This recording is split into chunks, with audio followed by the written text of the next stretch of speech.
Technology. That's the view we'll get with the championship leader. Here's Simon Pagenaud with thanks to Lucas Oil. We'll have this view under the lights at Auto Club Speedway. The Mayor of Hinchtown, we haven't heard a lot about or spoken about him so far, but we might see him featuring tonight with thanks to United Fibre and Data aboard the 27.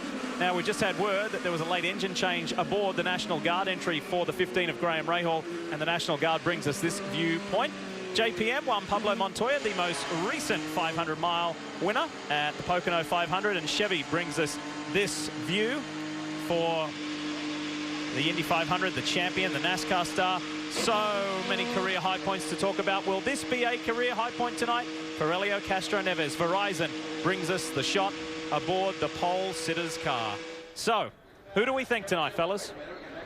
Well, you know, for me, I think this is going to be a night where Will Power could struggle again with maybe an unforced error, maybe something on pit lane, maybe unfortunate luck. But I think he's going to have enough of a points margin coming into this that he's going to come out the champion.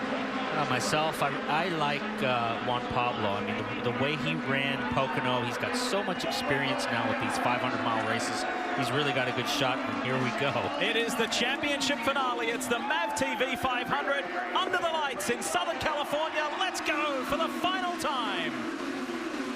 Big gap that the leaders have there coming off a 4 in the start. Look at Newgarden looking high up there in that 4th lane. I was really surprised at how spread out all the rows were. Oh, and Will Power is slow. He's either hanging back on purpose to avoid a first lap melee, but he is way back. He's got to be careful he doesn't go a lap down here early on. Man, I'll tell you what, I would not really want to hang back that far, lose the draft, and then basically fall back into the leaders. Well, fellas, no real panic. This was actually very planned. We heard Will Power say he was going to be very conservative earlier. We just heard Tim Cindric say a moment ago, this will be 2 different races for Will Power tonight. First 250 miles, very conservative. They'll not push things. Later in the race, they'll go very hard. So the conservative approach from the championship points leader. Meanwhile, his 2 Penske teammates are up the front of this race. Castroneves to the inside, Montoya the high side. And I think this is what we're going to see all night from Helio Castroneves. Push hard, push early, go for the win. I think you'll see a lot of give and take between these two. They'll probably work with each other and try to break away from Newgarden, just kind of draft off of each other like you would at Indy and not give each other too hard of a time, but they're obviously going to play very fair with each other. You know, just thinking about Will Power, my first Indy 500, I said I'm just going to play it conservative. I'm not going to push hard, just try to finish the race. I ended up a lap down, 20 laps in. So if I'm Will Power, you know, there's a limit to how conservative you can be. Right now, he's almost 2 corners behind. And there he is, just starting to make ground on Sebastian Saavedra in the KV AFS. Let's climb aboard the Verizon Chevy.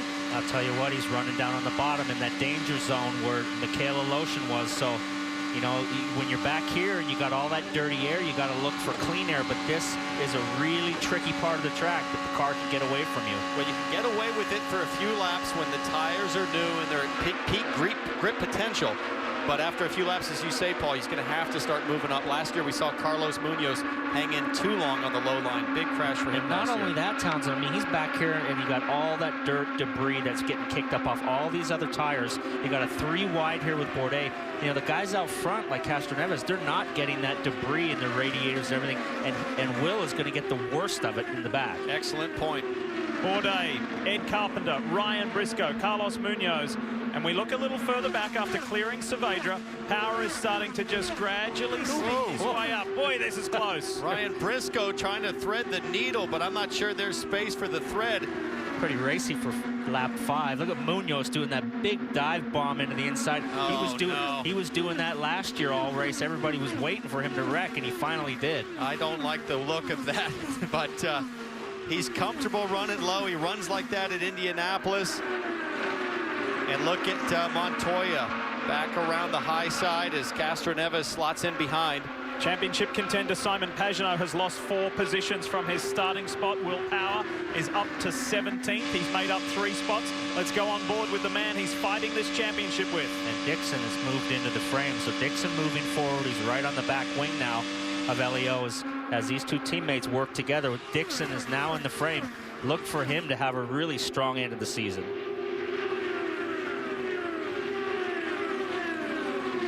Graham Rahal was pleased, relatively pleased with his run, and would like to end the season on a high note.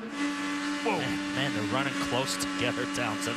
Well, you know, a lot of guys in this field, we talked about it in the pre-show, they need to finish the season on a high, and no better example than Graham Rahal. This guy needs a win big time, 18th in points right now. You can hear him chopping at the throttle as he got the air taken off him, as Hunter Ray now looks to get by. Really turbulent air out there, real tricky conditions. And we spoke to Bo Barfield, the race director, yesterday, and he said, you know, we had a lot of complaints from the drivers about, hey, you've got to police people chopping air off my nose. He said, I can't do that. There's no way for me to determine that. Robin, you can talk more about Graham's engine situation. Well, I think the most important thing to remember is it takes 2 hours to usually change an engine. These guys did it in 45 minutes because they started to fire it up about 5 o'clock, and they had water in the oil, and the Honda guys went, we got to change this motor. So hell of a job for the National Guard guys. Look at Marco Andretti on the low side there. He is the biggest mover in this field as he approaches Graham Rahal in the Snapple entry. He's made up 6 spots already on his starting position, and he looks to finish the year on a high note. And already, Paul, already I can see Marco struggling to stay in that 3rd lane, where Graham and the other guys in that group are 4 and 5 lanes high. And again, when you're in that 3rd lane, you're turning a tighter radius. I was just going to say, big toes, but where do you go? There's only 2 lanes to run in. Nobody wants to venture down to the bottom yet other than Will Power. So as you can see, he's getting a big draft here, sucking right up on the back of Graham. But look, nowhere to go, you know, nowhere to get by. The Snapple team is not surprised that it's going well for Marco Andretti. He said yesterday, we just missed the setup, didn't have the balance or the speed in qualifying as he drops back a little bit from Graham Rahal. But Kyle Moyer told me before the race that they were really good last night in practice and exceptional on Wednesday. And if it's like Wednesday night, like it was in the test, they've got a chance to win. But Marco's just giving up a position. Just hear Graham feathering the throttle ever so slightly there, coming off of 4. You have to be so sensitive to the tires here. They are degrading every lap. You really have to feel the limit. As we watch Montoya, Dixon now has moved into 2nd place ahead of Helione as he's chasing Juan Pablo Montoya, the Pocono 500 winner this year. Says, I am so grateful to Roger Penske for giving me this opportunity, and he has come back and he has proven to all of us that he has still got it. JPM leads the way. You're watching NBCSN's coverage of IndyCar, brought to you by MAV TV, your destination for motorsports. And by National Guard. Become a citizen soldier. Learn more at nationalguard.com. AutoZone has teamed up with Mothers to bring you M-Tech, a select line of car care products, all dedicated to exceptional quality and great value. M-Tech's broad assortment of detailing essentials has everything you need to keep your ride protected and looking great. From exterior to interior, we've got you covered. And our exclusive Mother's formulas are quick and easy to use. Find Mother's M-Tech with the rest of the growing Mother's family exclusively at AutoZone. School's coming back, so it's time for zits to go. Get acne gone fast and easy with X-Out. It's the one-step solution from the Brainiacs at Proactive. You just wash your face 2 minutes and it's done. So easy. Then you're way clear, way fast. My face really cleared up. My skin was like, yes. You feel X-Out working with an icy cool blast. It's awesome. Go to xout.com now and get a free gift plus free shipping. Epic-looking skin in just 1 step? Get some. In a world of myths and gods, glorious warriors and their allies advance into battle. Choose your god and play now for free at Grepolis.tv. Get the app now. Don't just visit New York.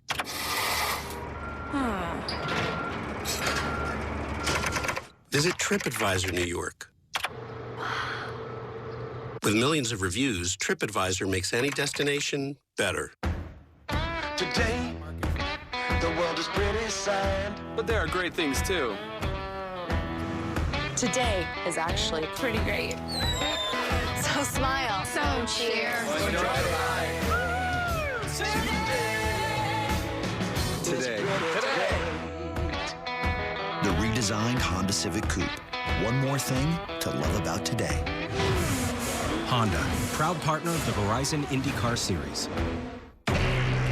Why would these rivals risk everything. Each is driven to be the one. IndyCar, the one to win the heart of racing. Go to IndyCar.com for live timing and scoring, upcoming race details, and to join the conversation.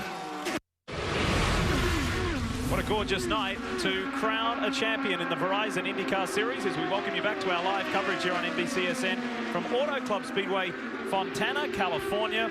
Your race leader remains Juan Pablo Montoya for Team Penske. How about his teammate, Will Power, the championship leader, who started on the back row and dropped back to last at the start and took an extra conservative approach. He's made his way up to 15th. What about this man, Charlie Kimball, in the Novo Nordisk entry for Chip Ganassi? Charlie is running 6th at the moment. He was practicing very well yesterday, and this time 24 hours ago he was involved in an ugly incident on the low line. Michael Aloshin spins, and poor old Charlie had nowhere to go. He didn't, and you know, I have to give credit to Charlie here. I mean, totally innocent there, massive crash, and such a violent experience to go through. A lot of people have to understand, I mean, you feel like you've been through Armageddon in those situations. It haunts you for weeks, months, and years to come. But for Charlie Kimball to come back and keep his foot down here, he's running in 7th. He's got a great car with the Ganassi team. We've seen this before, guys, at Mid-Ohio. Remember when he crashed, he came back and won.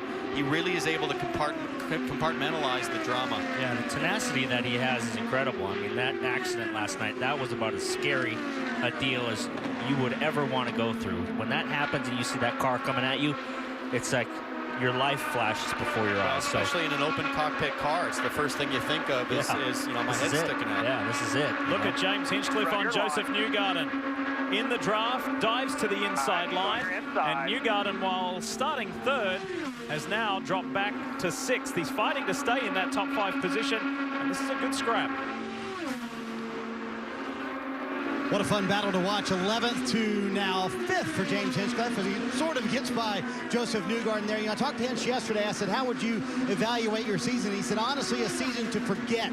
We've had a lot of speed. We have not been able to convert that into wins. It's been frustrating for me. I'm almost touched there, guys. And he told me also, people are worried that we haven't signed. We don't know that we're going to be back at Andretti next year. He said, listen, we announced that we were coming back to Andretti in this race last year. This race was October last year. He says, it's just August. I plan to be back at Andretti next year, no doubt about it. We just have to get the sponsorship worked out, Lee. Yeah, and he's not the only one in that situation either, Marty. Speaking to the folks at AJ Foyt Racing as far as Takuma Sato's situation, because the championship, Paul, is ending so early this year, you know, being the last weekend in August, primary sponsors for Takuma Sato personally, like Panasonic, typically don't make their endorsement and sponsorship decisions until November, December of that year.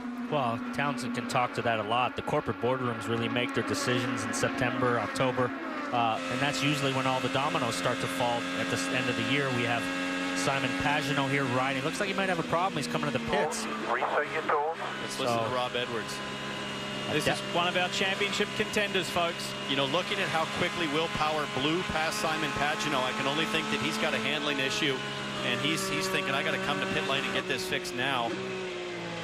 Townsend, you're exactly right, and you could hear Rob Edwards encouraging Simon Pagenaud to continue to work the tools in the cockpit, but it just hasn't been enough. Complaining of both understeer and saying that he is so loose in 3 and 4. He's fallen back several positions. They're going to make a tire pressure adjustment here and give him some wing out for Simon Pagenaud to help with those handling issues. You see him make the adjustment now on the front ring, but now they've got an issue here. Oh. You see it there on the right rear. So a long, costly, and unanticipated first stop. That's a lot of wing that they were taking out, Paul. It's, you know, short of taking the whole wing off, that's about as much front downforce as you can take out. And here comes race leader Juan Pablo Montoya to perhaps put Simon Pagenaud 2 laps down. And he will. Just like that. Smooth sailing for Juan. He's got a nice little gap now, and he's just probably just has worked his tools. He's probably trying to save some fuel, running it nice and smooth on the throttle through the corners, breathing out, getting back into it. he's going to ride here until it's time to go at the end. This is exactly what he did at Pocono. It's mirror image, and you made such a great point earlier about how your reliability, your probability of staying reliable increases so much when you're out in clean air, not picking up, sucking up all the debris of tire wear like this guy. Well, this is Juan. Montoya has 11 NASCAR starts at this venue, and he has 2 in an IndyCar. He clinched his 1999 title here and has some very happy memories. JPM leads the way. Race of the year, but far from it for the Formula One World Championship. Still 7 Grand Prix to go. And next week, hope you can join us here on NBCSN, your home of open wheel racing, for the Italian Grand Prix from the famed and beautiful Monza circuit in Italy. Looking forward to that. Here's a former Formula One driver returning to the category of the sport that made him. Again, an IndyCar driver, Juan Pablo Montoya, just enjoying time out front. I have to share a little story with you. When we were down trackside for IndyCar Live, the guys went out for their parade laps around the racing venue, and Montoya looked at Paul Tracy up on the studio, up on the set, and he just pointed to the front and said, "That's where I'm going." That's true. He's we used to do that when we were under yellow, if we were close to each other, when we were racing each other. And if we weren't in the lead, I'd pull up next to him and I'd point to the front like, "Let's go." and he did that right from the start. As we see Helio here, about 5 laps, so we think he's going to pit. He's just cruising along here, motoring. Obviously, he knows what he has to do to win a 500-mile race. He's done it many times. Look at Kanaan here. Hinchcliffe battling him. Hinchcliffe has been moving forward at a rapid rate. He's trying to make a move on Kanaan. So he's one of the biggest movers. Yeah, nice run for the Canadian, James, and wants to get that new contract squared away so he can get some security over the winter. Well, talking about security, look at how these guys respect the seams. When they go into the corners here, they literally drive the paved lane. You know, the pavers here essentially paved just that wide, and they really respect the seams, and that becomes a bigger issue as we get deep into the tire stint and you start to run out of road, and you can't just stay in that lane. You have to cross seams, and that's where it gets tricky. The distance he's put on Kanaan just in 1 lap, just getting by very effectively. Well, that's because Kanaan had to move up. Hinch went down to the inside lane and then moved up and has taken the air off of Kanaan's car. So, you know, to run that high lane, you also need clean air if you've got any chance of staying close to the car next to you. So at 214, 215 miles per hour, going across those seams, is there anything that you can describe and how you can articulate this for the folks at home? They understand what that sensation's like? A little bit like trying to cross railroad tracks at an angle or almost parallel. They can bite you in ways that you can't really see or predict because the seam is different all the way around. We understand Montoya's guys are already laid out here at lap 33.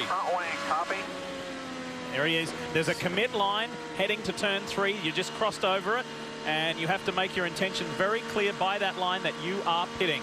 And they're just confirming +1 front wing. So Montoya's got a little bit of understeer out there. Needs a little more front downforce to complete the corner. Watch your speed. Watch your speed. We're going to be the first group you see here. All the way back down to 60 miles per hour, the pit lane speed limit. Race leader Montoya in, the first to pit. 3, 2, 1. Hit your mark. Seems like just about everyone is complaining of that understeer here. Juan Pablo Montoya included, so we can expect him to make that adjustment, and we do. And it was a clean stop, Marty. Joseph Newgarden coming down pit road. He said his car had way too much understeer during that run. He said especially from the middle of turn 4 off. That's where he was fighting it the most. They're going to make an air pressure adjustment here. Also make a wing adjustment. There you see 2 turns of wing for Joseph Newgarden, trying to get the car to handle a little bit better. And I'll tell you, one of the trickiest parts of this track, and it will be tonight, is getting on and off pit road. You know, we talk about the debris and so if we look at Hunter Ray trying to get on pit road all locked up, one of the hardest parts is getting on and off. All that debris, it doesn't go up the track, it falls down onto the apron. So it makes the apron of the track really slippery. See Hunter Ray having difficulty getting to the box. And the car's not been perfect so far. They're going to make a front wing adjustment. And there you see the front wing turn. Not a big one, it's just a half turn. Car's not been great so far, but right now it's just a matter of survival. Get to the second half of the race. Marty? Kevin Willpower reminded by Tim Cindric, watch your pit road speed. Just come down pit road very slowly. Take it easy. You see the turn of wing. Power was loose much of that run. In fact, Tim Cindric at one point said, don't go too far on your weight, Jacker. Will Power leaves pit road. James Hinchcliffe, how about the run for him? He comes to his stall. You see the onboard look of the guys slamming the tires on there. They said to him on the radio, you want any changes? He said, absolutely not. They said, that's what I thought too. And you also see Scott Dixon leaving pit road as well. Lots of guys on pit road, Lee. Briscoe is in. Charlie Kimball serviced. Carpenter's out. Kev? Charlie Kimball's got him to a strong run tonight. Keep in mind, this car had done no more than just an installation lap today, but he said it's a Chip Ganassi racing team, so he knows the car is going to be good. And here's on board with Helio Castroneves making his first stop. He went longer than his first two teammates. Helio was asked, what changes do you want? He said, none. The car is good. You see no front wing adjustment. Castroneves is back out. Stop number one. He goes the longest. And he mirrored exactly the lap that he did last year for his first stop. He was a contender last year. Montoya's just flashed by. He was a contender last year, and there was a little and a rare hiccup on pit lane that prevented him from being in that lead pack at the end, where Roger Penske called him to the lane where the pits were closed, and he just drove through, and that was incredibly costly for Helio last year. Watching Marco come to the line. Marco Andretti is going to come down, so he goes a little bit longer than the front runners. Marco's car has been running about mid-pack so far. Justin Wilson is also going to be pitting at the same time. Let's watch and see if they make any adjustments as we see Wilson also come down to pit road. Marco Andretti will take a front wing adjustment. Again, the car's not great right now, but all you want to do is stay on the lead lap in the first half of this race. And so far, we've not seen anybody dealing with any cooling issues. Nobody's been going to the radio to trade out. So we've seen everybody cycle through their opening stop of this race. Juan Pablo Montoya is well and truly in control. And on that cycle, Scott Dixon has done very well for Target Chip Ganassi Racing. He's moved up to second place. He's about 3.5 seconds behind Juan Pablo Montoya. James Hinchcliffe continues this amazing storm forward. And Helio Castroneves drops from second to fourth on that cycle. Looks like Montoya had a little problem there as we see Helio trying to chase back down. Good fuel mileage for Helio, but it looked like Montoya had a little problem with Saavedra there. He ran right up on him and then had to back way off of him. So I wonder if he got a little sideways. Here's Dixon, the three-time and defending, will be the outgoing champion. You know, if Castroneves and Power are sort of at one end of the spectrum in terms of not having completed the deal on the championship, and all of the stops and starts, the highs and lows. You look at Scott Dixon, and over 12 years, 14 years of IndyCar racing, he's been so steady, consistent. Yeah. He's just at the other end of the chain. You see Montoya dive in here on Saavedra. Outside.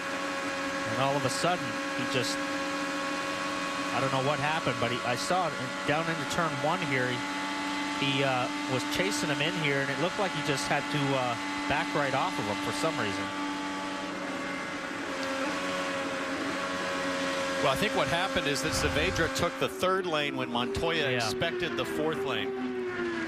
So where are our title contenders? Unfortunately, Simon Pagenaud is a lap down in this race. For the other two, Helio Castroneves is fourth, and Will Power has made his way up to 12th. Roger Penske, Tim Cindric. It's all about Penske tonight. A title sponsor has a certain responsibility to push the sport. It's through technology that we test the limits. And because results matter, a lot will be tested this season. By combining Verizon technology and a network of track cameras, drivers and crews gain vantage points that can shave fractions of seconds. And by providing a live view from within the cars, fans can see what drivers see. So we're not just on the edge of our seats, we're on the edge of human potential. Verizon and IndyCar, driving technology. If you had $1 for every dollar car insurance companies say they'll save you by switching, you'd have like a ton of dollars. But how are they saving you those dollars?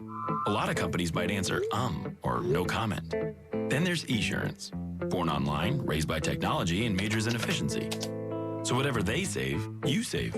Hassle, time, paperwork, hair tearing out, and yes, especially dollars. Esurance. Insurance for the modern world. Now backed by Allstate. Click or call. MAV TV is motorsports. If it's got an engine, it's on MAV TV. Drag boats, off-road, pro pulling league, modifieds, motocross, drag racing, and everything in between. MAV TV, your motorsports destination.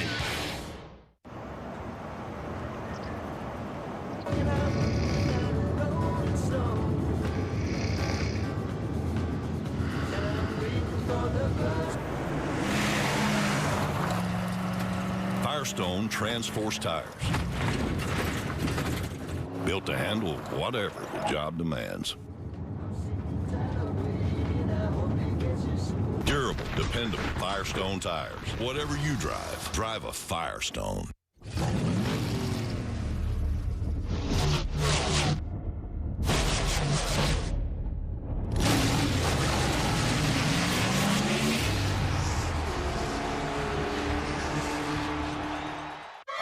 Ciao from the Temple of Speed, where F1's fastest track meets high society.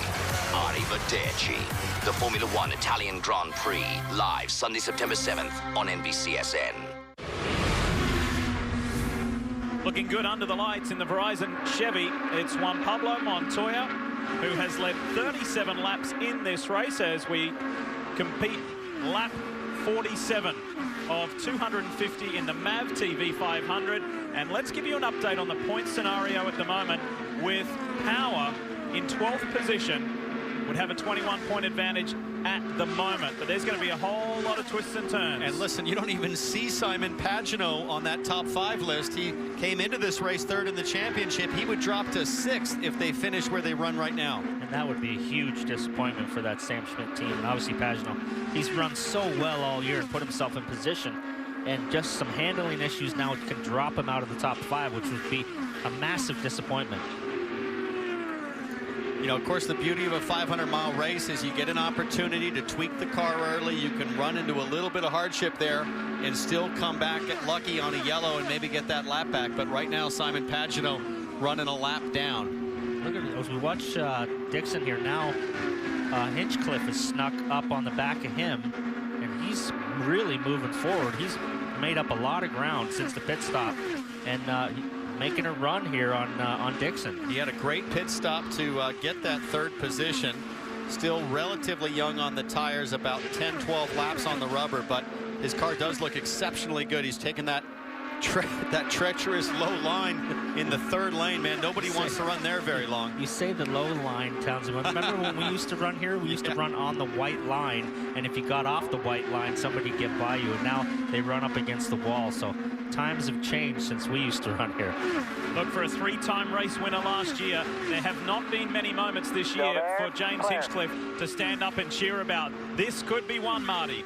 We want to move for him to get the 2nd position. As I told you a moment ago, he said it's a season to forget. It would be memorable if he can win tonight, no doubt about it. You know, it's funny, when the team asked him, you want any changes after that first run? He said, no, as if to say, are you crazy? Didn't you see how far we came up through the field? The car very good. He said on this set of tires, a little bit looser to start off with, but very fast. Will Power continues to make his way through the field. 3-wide lead. Yeah, and he decides to just back out of that one and let Graham Rahal go, and sensible driving from Will Power. It's been a conservative and measured approach right from the drop of the green. A completely different kind of approach that we've ever seen out of Will Power. Tim Cindric, his team strategist for that matter, he drafts up well on Graham here, but now he's got to drop down to that 3rd lane. And I was going to say earlier, as much as the guy down on the 3rd lane has to pucker up to make it through there, the guy up in the 4th lane is saying, hang on down there, buddy, don't lose it on me. And so this is close. Look at this wheel to wheel with the National Guard entry. Power on the inside, Rahal the high side. Getting the squeeze from Graham as he went for the bottom and had to get out of the throttle. And look, that shows how little grip as we see Hinch make a move now on our leader, Montoya. He's going to run that 3rd lane, which is where he's been stuck at it. He's obviously got really good grip. You see he's starting to pull through on the inside. Great view of Hinchcliffe's hands. Had a big wiggle there right at the exit. Looked incredibly steady and confident through the center of the corner. Got to the exit, and a big snap from Hinchcliffe's hands. As that track tends to unwind, the camber rolls away, and he got a big hook there. Juan Pablo Montoya has created a lot of history in an illustrious career, but this year a special milestone for him as Pagenaud comes back onto pit road. At the Pocono 500, when Montoya fended off his Penske teammates, he went on to claim the record for the fastest ever 500-mile race. The person who owned that before him, Jimmy Vasser, right here at Auto Club Speedway Fontana, way back in 2002. And a huge chunk of front wing again removed from Pagenaud's car. Guy, at this rate, Pagenaud would have to pit 10 times to make it to the end of the race. What's next, Townsend? Change Wickers on the front? Well, he's wanting stickers more rear regularly. downforce. Earlier in the week, Simon Pagenaud crashed during the test session on Wednesday night. Here's some good close racing between Ryan Hunter-Reay and Tony Kanaan, Andretti Autosport and Target Chip Ganassi Racing. High side for TK. Is he really going to go winless in 2014, in the year driving for this powerhouse organization? It's been a source of frustration for TK, and boy, has he come so close so many times. You remember, Lee, we had dinner with Kanaan back in Milwaukee, and one thing he told me, because I asked him, I said, anything you would do differently at the end of the season now, looking back at the beginning of the season, what would you do different at Ganassi? And he said, I would have exerted or pushed my opinion earlier. I came in and said, hey, championship team, just do what I'm told, follow the process. He said, I actually would have given input much earlier. But there was a whole raft of things, Paul, as he drops way off the back of Ryan Hunter-Reay, that Tony Kanaan, who's been a long-time friend of yours, you raced against him for so long, that he had to get his head around. Back at KV Racing, he not only had to source some of the sponsorship and go to Brazil all the time and then do sponsorship duties, etc., then he was very involved in the team and set up and everything. Going to Ganassi, he had so many things taken care of for him. He was kind of, what do I do now? I talked to Dario last week, and you know, Dario basically said, look, he's really starting to understand the way we operate as a team. He's really gotten focused in on my old data, listening to some of my tricks, and mid-season he just came alive. So he's been one of the fastest guys. As we see Hinchcliffe make a strong move around the inside, and he'll get that one. How about that one, Marty? What a move for Hinchcliffe to get the lead, and imagine how hard it is. And PT Townsend, you can talk about this. Remember, his car a little bit loose on this run, especially early on, so he was trying to hold it underneath Montoya with a loose car and pass for the lead. That's a lot to do in a one-lap stint. And now we're watching Montoya have to suffer through the dirty air that Hinchcliffe is working, and he's dropping quickly into the clutches of Scott Dixon.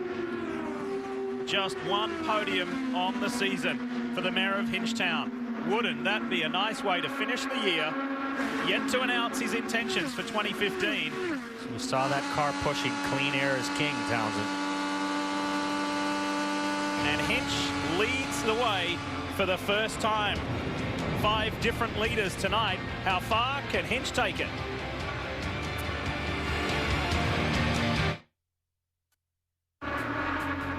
It's championship night here on NBCSN for the Verizon IndyCar Series. But it's not just about IndyCar, because we are delighted to say that NASCAR returns to NBC Sports coming the summer of 2015. Don't miss the chase for the Cup exclusively on NBC and NBCSN. Exciting times. Yep, the NBC Sports Group family is your home for motorsport.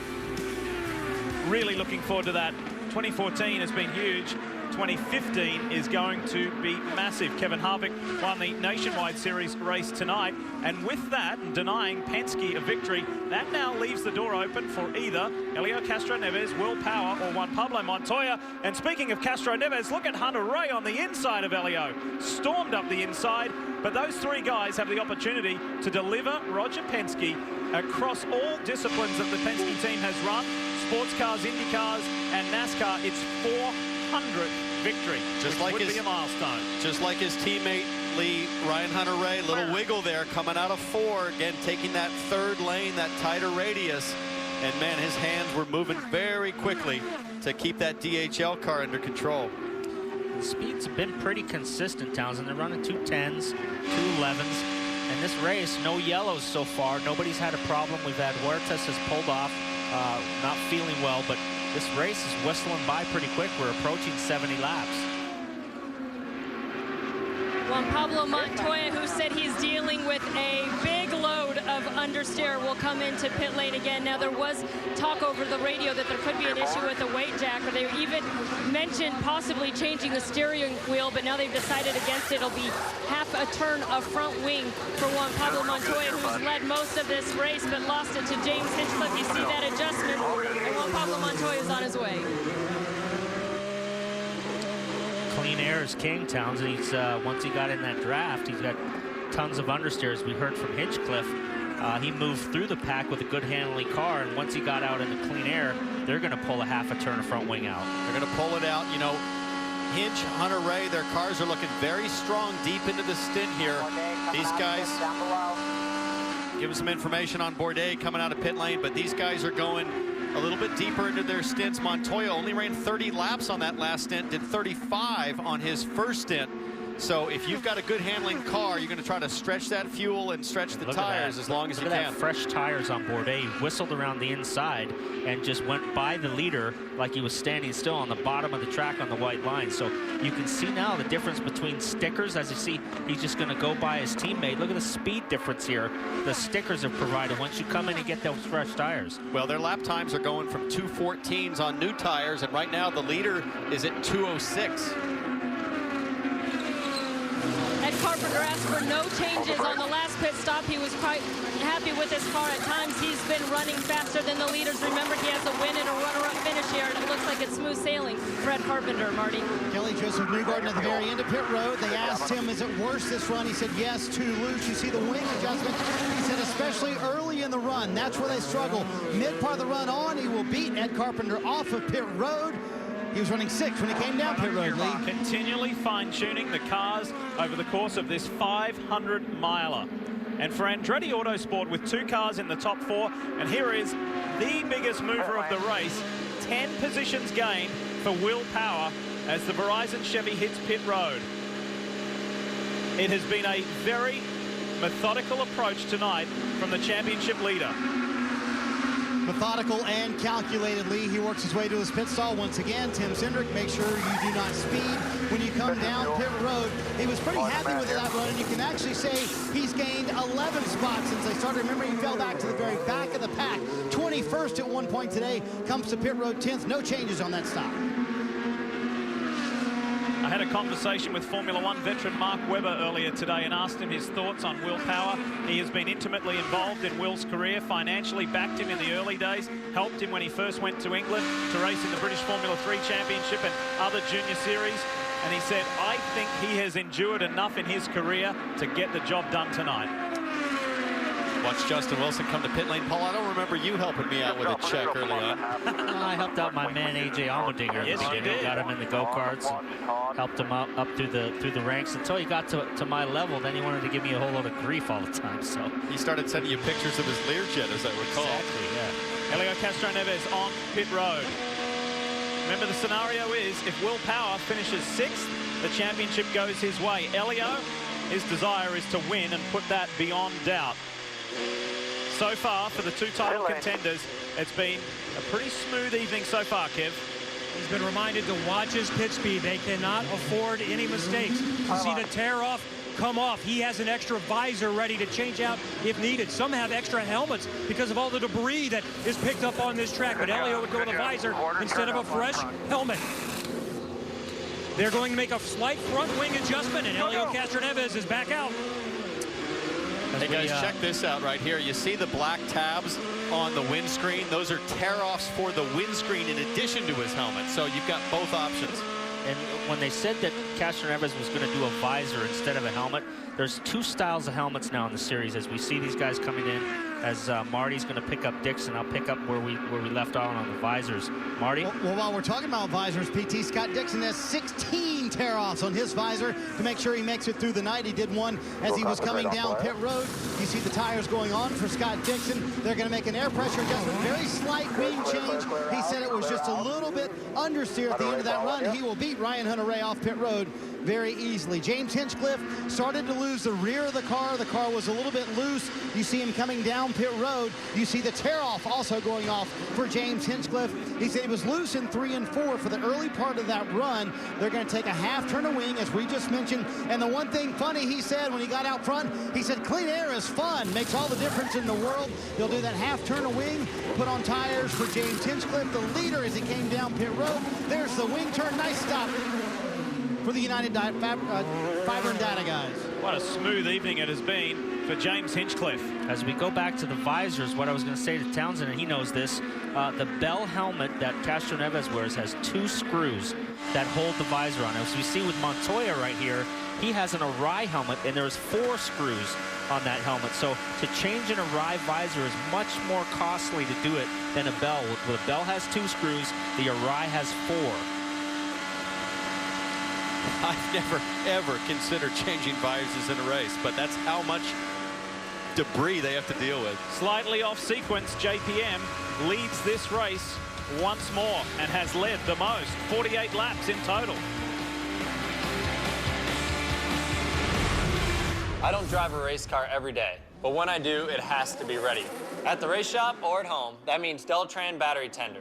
Deltran battery tenders don't just charge batteries, they automatically switch to a smart maintenance mode that keeps your battery at its peak charge. With protection from overcharging and easy to understand LED indicators, Deltran battery tenders maintain my most valuable equipment.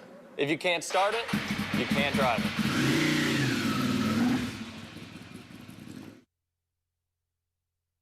I'd rather do anything else than sit at a dealership. It's a lot of haggling, and it takes so long. Craig's experience is completely different than mine. Yeah. Yes, Mike has used TrueCar.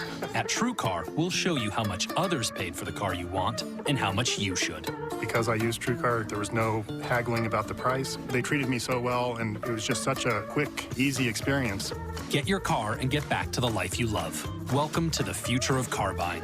From the very start, I wanted Fitcore to be different. If you come to me, it's because you want to do what I do, because I don't do what other people do. It's kind of like creating a brand for myself. Your business is unique. Your marketing should be too. With Vistaprint, it will be. Put your personal touch on 500 business cards starting at just $9.99. Just enter promo code TV500 at Vistaprint.com. Stay true to yourself. You can do this how you want to do it, and somebody else is going to think that's awesome and want to do it that way too. Vistaprint.com. Today, the world is pretty sad. But there are great things too. Today is actually pretty great. We are driving on Mars. And engineering fast cars. Today. The redesigned Honda Civic Coupe. One more thing to love about today. Honda, proud partner of the Verizon IndyCar Series. Here's to the heroes, the bold, and the brave. Here's to the history and the future. Here's to Sunday night for the kickoffs, the blast-offs, and the playoffs, all the way to the biggest Sunday night of them all. The wait is almost over. The season begins Thursday night. Then Sunday night is football night, only on NBC. MAV TV 500 continues live here on NBC SN. It's the championship finale. Lee Diffie, Townsend Bell, Paul Tracy with you, along with Marty Snyder, Robin Miller, Kevin Lee, and Kelly Savist. The race to the championship, and as we race lap 80 of this 250 lapper, Juan Pablo Montoya has a 5.5-second lead over Team Penske teammate Helio Castro Neves. Championship leader Will Power is in 10th position and has made up 10 from his starting position. Now, speaking of 10, Marty, that's the amount of seconds James Hinchcliffe dropped behind the lead after that last pit stop cycle. What's the story? Lost a little bit of time, and I just checked in with George Klotz, and he is asking right now, did we just do the wing change? Is that it? What happened was they stayed out a little bit later than everybody else on the pit cycle. So because of that, all those guys short pitting by a couple of laps, that's a big difference. When you got those new tires on, it makes a big difference time-wise. That's how they've lost this track position. Team not worried at all. He said, we've done it once. We can drive through the field once again. Well, Montoya and Carpenter short pitted a little bit, but you know, Montoya's got to be careful That last stint was 30 laps, and that's 6 laps shorter, 7 laps shorter than what Dixon and Hunter Ray and Hinch did. And it might be better on pace, but boy, you could certainly fall a full stint behind, have to make a full extra stop if we stay green. You see Montoya back in the lead, back comfortable again. The threat from Hinchcliffe is now falling back behind. Hinchcliffe is going to have to work his way back through, which is hard on the tires to gain all that ground back that he made up. But Montoya back in command. He's got Castro Neves had a fantastic stop, back up to 2nd place. And Carpenter has moved up as well to 3rd. Well, let's remind you, the last time we raced 500 miles, it was at Pocono at the Tricky Triangle. And this man here had a magical moment on his return drive. Yeah, there were a few anxious moments with his teammate Will Power, but this was something that perhaps many didn't think they would see. Juan Pablo Montoya winning again in IndyCar. The question was asked, could he do it? After stepping out of NASCAR Sprint Cup competition, before that he was in the Formula One World Championship. Try and take care of your stuff there. And he really did answer a lot of critics. You raced wheel to wheel with him for years, Paul. Did you think he was able to do it? Well, I actually thought he would come back a little quicker than he did. I gave him a little bit of grief at Long Beach. I said, what the heck's the matter with you? What are you doing out there running around at the back? As we hear his crew chief there, John Buslag, who was my crew chief my whole career at Penske, coaching him along. John got his first win with Montoya in his comeback. So all smooth sailing right now as he's running out front. I mentioned this several races ago. John Buslag, Myron as he's affectionately known, he really credits Montoya with being a real spark for Helio Castroneves and for Will Power. Have a look at this. Ed Carpenter in the fuzzy Chevrolet rounds up the 2nd place driver Helio Castroneves. And that's a nice way to make the pass with Ed taking the outside move, which gives him that 4th lane, a lot more comfortable working through the corner as opposed to going inside and having to run tighter down low. Ed Carpenter, who qualified 14th, told me that he had more of a top 3 car, and that's where he runs now in that 3rd position. He said that he thinks that these longer races, these 500-milers really suit his style. He said, but the key is you just have to have a good car, and it always helps if you can run up front. Of course, this will be his last race under that umbrella of Ed Carpenter Racing, as he has formed a new team with Sarah Fisher Hartman Racing. But he said that's not really on his mind, just getting the win. He doesn't care what name is on the team. Getting a win here tonight would be a great way to send it off into the offseason. Well, I think it's been a remarkable story, hasn't it, with what Ed Carpenter, the only owner driver in the series, has done. He handles the ovals. Mike Conway handles the road and street courses. They do it for the team as opposed to their personal or driver championship chances. And for Fuzzies, the primary sponsor of Ed Carpenter Racing, I think they've done a remarkable job this year. And Ed's been amazing making that transition to team owner and part-time racer. You know, you got to remember, it's not just his name on the team. He's really commanding the ship day in and day out. He's at that shop 12 hours a day, doing a great job. And fellas, we saw Ed Carpenter at dinner. Now, they had another family with them. I think I lost count at about 12 kids that were there with them. They were just hanging out. Now, 3 of them were asleep. I'm not sure if you and I have each kids like that. I'm not sure if that counts, you know, the kids are asleep. But they had like 19 plates of food, kids everywhere, but the team and the guys seemed like they were having a whole lot of fun, just enjoying life and being a father. And Dad is doing a very good job as he's made up 11 positions. Check this out. James Hinchcliffe is on the comeback trail because he is just storming forward. As he's not only got past Joseph Newgarden, he's now cleared Tony Kanaan. Hinch has made his way back up to 6th. The time deficit to race leader Montoya is 7.5 seconds. As we see Hinchcliffe here making his way back up through the field. We talk about the heat here tonight on the driver, how hard it is. Take a look at the turbocharger in here, how it's glowing pink hot in there.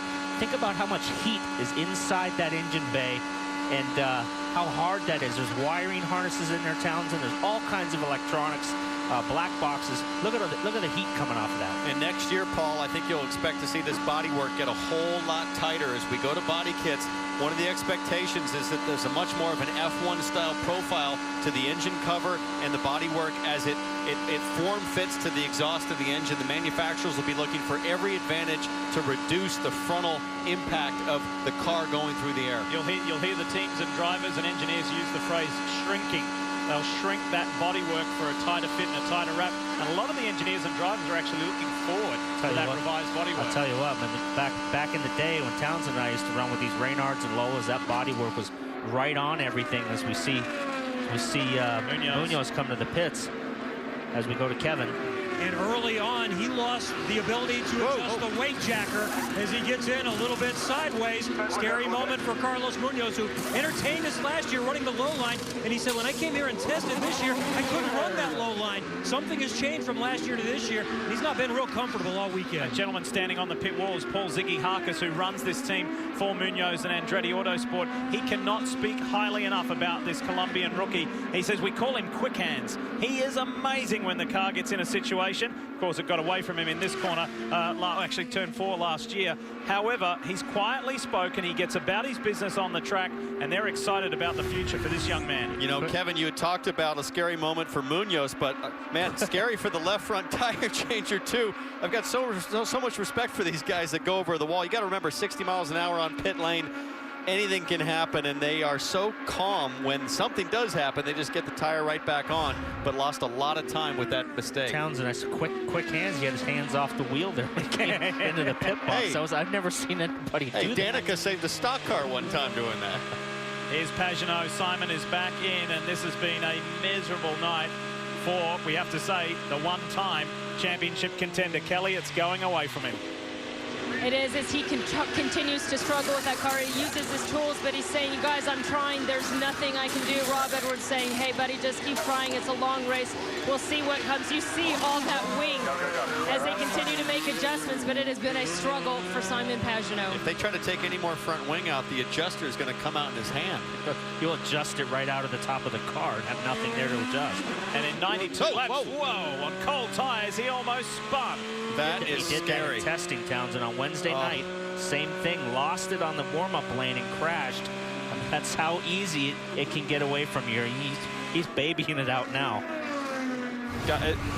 Hard to appreciate how scary a moment this is. He's only going 70, 80 miles an hour, but if he loses it, if it goes backwards there, he's going straight up onto the racetrack in front of 4 or 5 cars at 215 miles an hour. That's a Zanardi situation that could have happened at any second. So this race is not over by any means.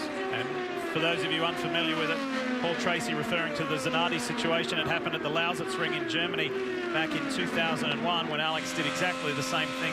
Lit it up, lost control of the car exiting the pits, and it went across the track where he collided with Alex Tagliani.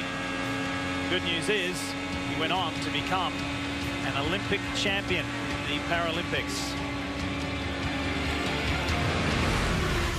There is less than 1/100th of an inch of motor oil protecting your car's engine. Friction and heat causes engine oil to experience thermal breakdown, weakening its ability to protect the engine and its parts. Lucas Heavy Duty Oil Stabilizer is specially formulated to resist thermal breakdown, protect vital engine parts, and extend the life of your engine. It also stops smoking, knocking, and oil consumption in worn engines. Lucas Heavy Duty Oil Stabilizer. Keep that engine alive. Face the danger of the ages. Lay the foundation for prosperity and progress. Build your city and forge a mighty empire. Fight in epic battles. What will your story be? Forge of Empires. Now available for PC and iPad. Play free at FOE.tv. Each IndyCar track poses a unique set of challenges.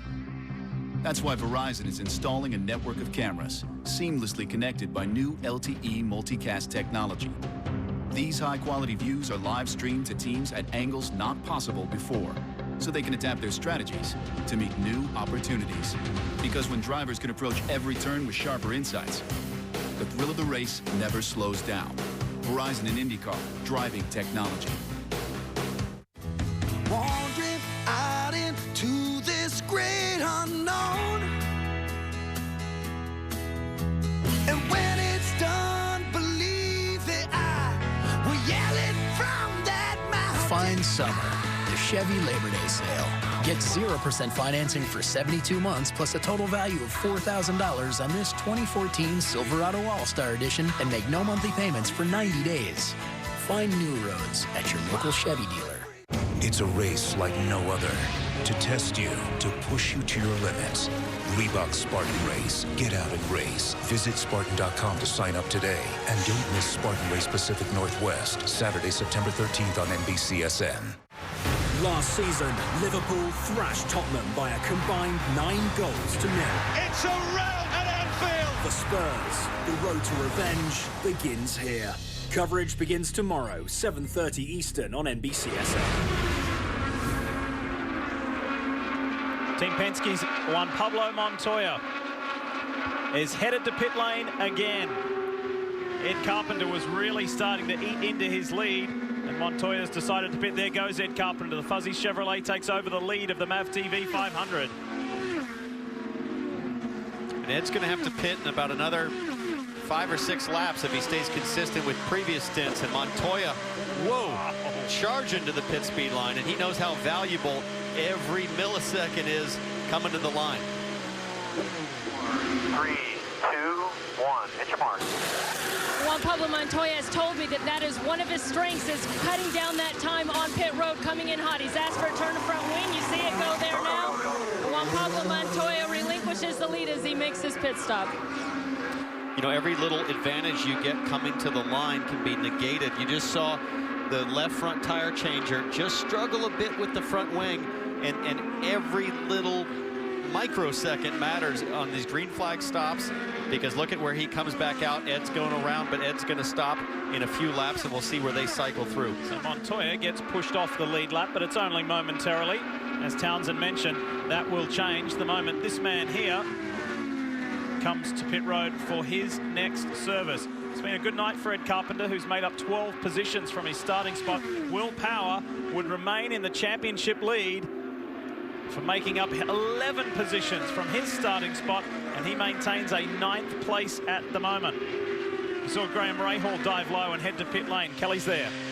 And at times, Rahal has been bottoming out. They said they're going to give him a tire pressure adjustment all around. He's also asked for a front wing adjustment. Bobby just encouraging Graham to continue to use his tools inside the car. And it looks like Helio Castroneves has also made his way down pit lane, Kevin.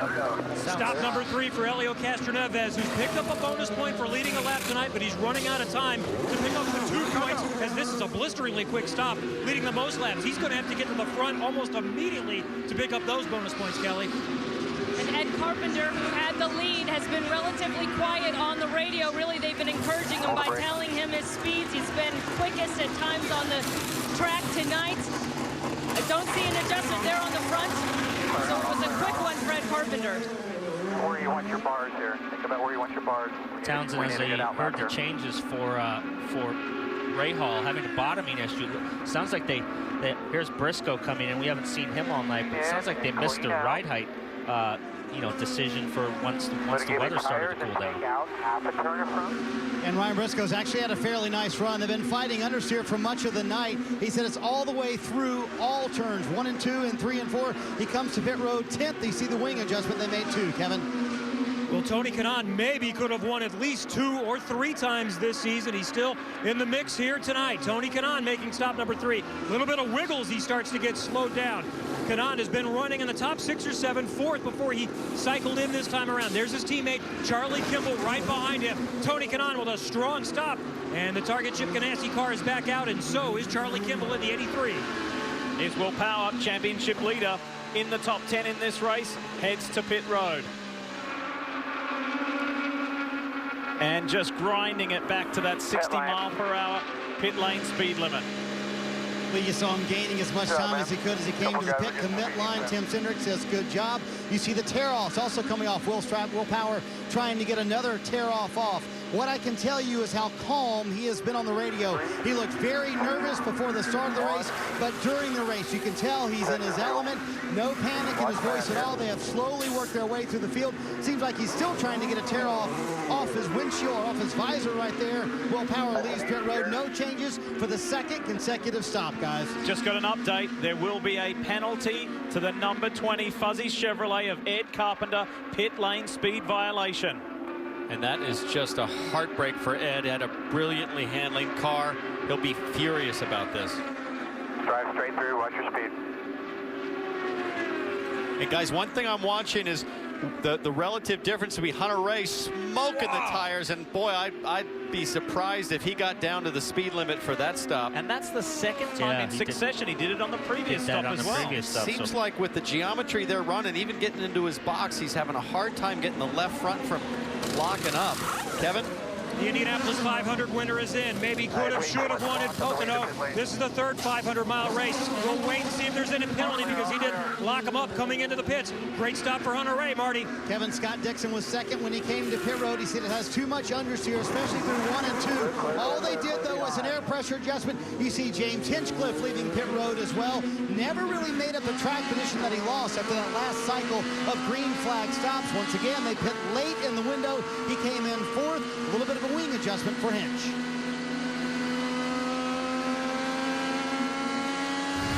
Let's have another look at Ryan Hunter-Reay's situation. Entering pit lane. Looked exactly like Will Power in Texas when he blew through the timing marker at 100 miles an hour. You can see that tire just locked. Big square spot on it. You know, that's a long lockup. And there's the line there. It's almost like the right front providing no stopping power there. Could be a lot of cross weight, maybe. Yeah, right front weight. You run these things so asymmetric on the oval as Montoya cycles back to the lead. So already 108 laps down of this 250 lapper. Caution free, Montoya leads. The halfway mark of the MAV TV 500.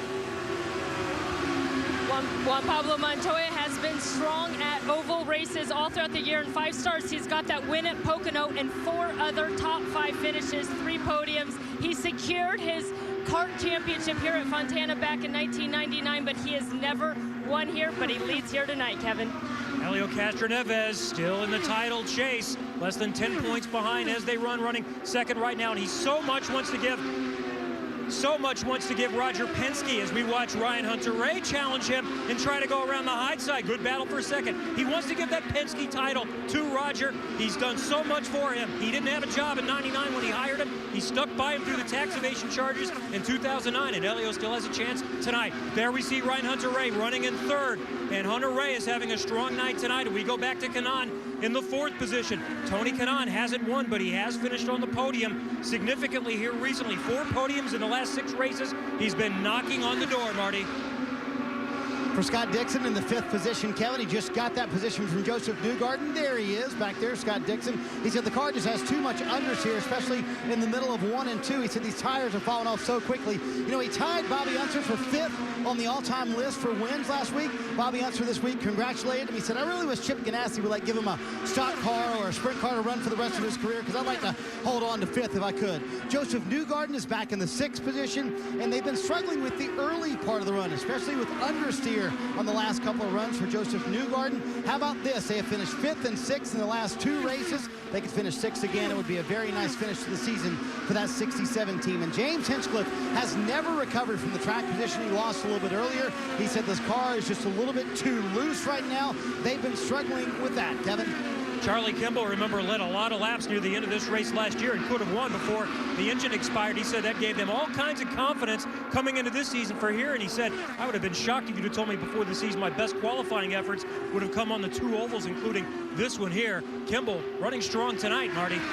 Will Power, very methodical. Probably the best word to describe his night in the 9th position. Just gained that after this last round of pit stops and running a very smooth race. His wife, Liz Power, however, not having such a smooth night. She is a nervous Nelly back here, checking her phone constantly. And you see that little bottle of Dasani she has in her hands. She's been chewing on it all night long. She's wearing her Lucky Verizon Shoes tonight doing all she can to help her husband win a championship. Kevin. Already, Carlos Munoz is on a little different strategy than everyone else. Most came in 10 to 16 laps ago. He came in 29 laps ago. So we'll see him within the next 5 or 6 laps. Podium 3 times this year for Munoz. Great season. Most would think for a rookie, but he still thinks I could have had a little bit more and expects more next season. And look at Hunter Ray going around Montoya, Lee. Got a change for the lead. The DHL machine is up front. And again, Hunter Ray not in contention to get his second Verizon IndyCar Series championship. But boy, he'd just like to cap the season off for a win at a racing venue where he has so many great racing memories, because this is where he clinched his first -1 IndyCar Series championship. What a season it would be to win the Indy 500 if you could cap it off with a California Speedway 500. Revive your season. Look forward to next year as we see him draft up on Montoya as he's pulling up. Picture perfect, just slid down the inside. Took the line away from Montoya, and that was all she wrote. Inside, clear. You guys were talking in the last commercial break. You have a theory about low or the high line. Guys do a little bit of gamesmanship, straddling those seams. What do you think after you see a move like that? Well, normally on an oval, you're typically trying to block the guy behind from getting to the inside line, going into the corner, getting down to the white line at the apex. Here at Fontana in the last few years, it's almost like what you want to do is block that high line and force the guy to run the tighter radius. This is racing a lot more like a NASCAR race than a traditional IndyCar oval race. A lot of that has to do with the asphalt here at California Speedway. It gets worn year after year, and the inherent grip in the asphalt is far less than what it was when it was new. And really, Townsend, nobody has ventured to the bottom since the beginning of the race. So if you can straddle the mid part of the track and force the guy, stop him from taking the outside, but then force him to go low to pass you, that's the best way to hold him off. But Hunter Ray just had too much speed in the car. There was really nothing that Montoya could do. His car's awesome, and he must be wiping his brow that he did not get a pit speed violation on that earlier stop. Well, you have to spare a thought for this man here, the 30-year-old Frenchman, Simon Pagenaud, for Schmidt Peterson Hamilton Racing. He came into this event tonight as a championship contender. Yes, it was a long shot. He was 81 points behind Will Power in 3rd place, but he could still do it. That has now sadly evaporated. He is buried down in 20th position. And let's go to his team right now. Kelly, I'm sure they're disappointed, but they're going to finish this race if they can. It's been a tough weekend with the crash of Michaela Lotion and then another setback here. Has been a tough weekend indeed, Lee. Rob Edwards is in the ear of Simon Pagenaud. Rob, what do you say to your driver to keep him in this long race despite the circumstances? That's all you can do is sort of ride along with him and keep working on the car, keep giving as much encouragement as we can. Obviously he's not happy, so we just keep working on it, trying to find a happier place for him. What's the mood of this team? You guys came in with championship hopes, slim as they were for Simon, and everything that's happened with the Lotion. How has this team kind of come together? It's a tough team. We keep trying to think of new ideas to try and fix it, and say it's not our night so far, but we're going to get the best result we can. It's a long race. Thank you, Rob. Yeah, just trying to keep his spirits up there, and Simon is such an intense competitor, such a spirited competitor. He will be gutted, not only the fact that the chance to compete for the championship was taken away, but he's lost so many positions. Then take a look at this just at the last stop. After the stop, the right front tire changer is going to reach in and pull out. I wonder if that's a replaceable filter in the air box, or I have no idea what he'd be pulling out there. But it looks like, let's see here, almost as if there's like a coffee filter. You know, I don't know if you're allowed to, or if that's something they innovated, or if that's just something that came from a fan that was doing a French press in the stands or something. Tough night for Simon Pagenaud. As we now sneak over the halfway mark of the MAV TV 500, Ryan Hunter-Reay, the Indy 500 winner for 2014, leads the way.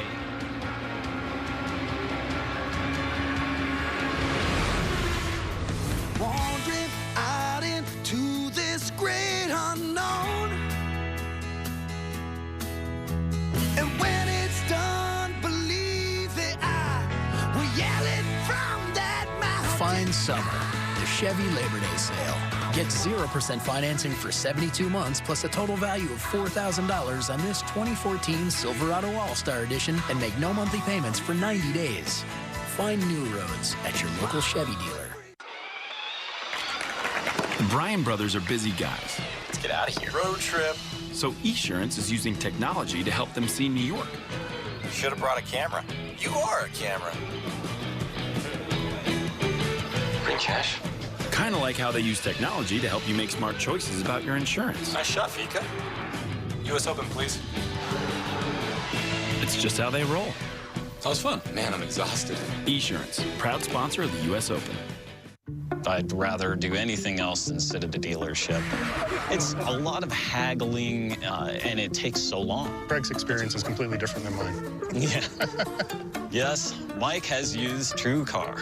At TrueCar, we'll show you how much others paid for the car you want and how much you should. Because I used TrueCar, there was no haggling about the price. They treated me so well, and it was just such a quick, easy experience. Get your car and get back to the life you love. Welcome to the future of car buying. Oh, no. Who are you? Daddy, this is Blair. He booked this room with Priceline Express deals and saved a ton. I got everything I wanted. I always do.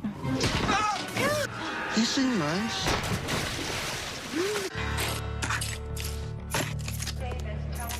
Cooper engineers its tires, not just for performance, but real-life performance. So before you get in, get going. Get gone. You need to get a tire that gets you, because life's a road trip. Come on, let's go. Buy 4 qualifying Cooper tires and get up to a $70 prepaid card by mail. See retailer for details. Why would these rivals risk everything? IndyCar. Use Indy Rivals and get straight to the heart of the action.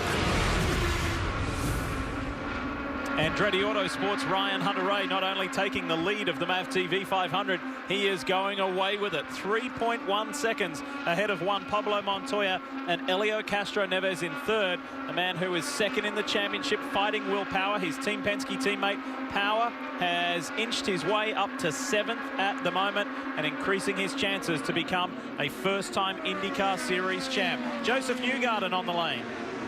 Lee, a lot earlier than Joseph Newgarden wanted to come to pit road. He said the car got so bad he could barely hang on to it. He said it almost felt like something is broken in the rear of the car. They completely lost the handle on that run. Big air pressure adjustment, also a wing change. He lost a lot of spots towards the end of that run.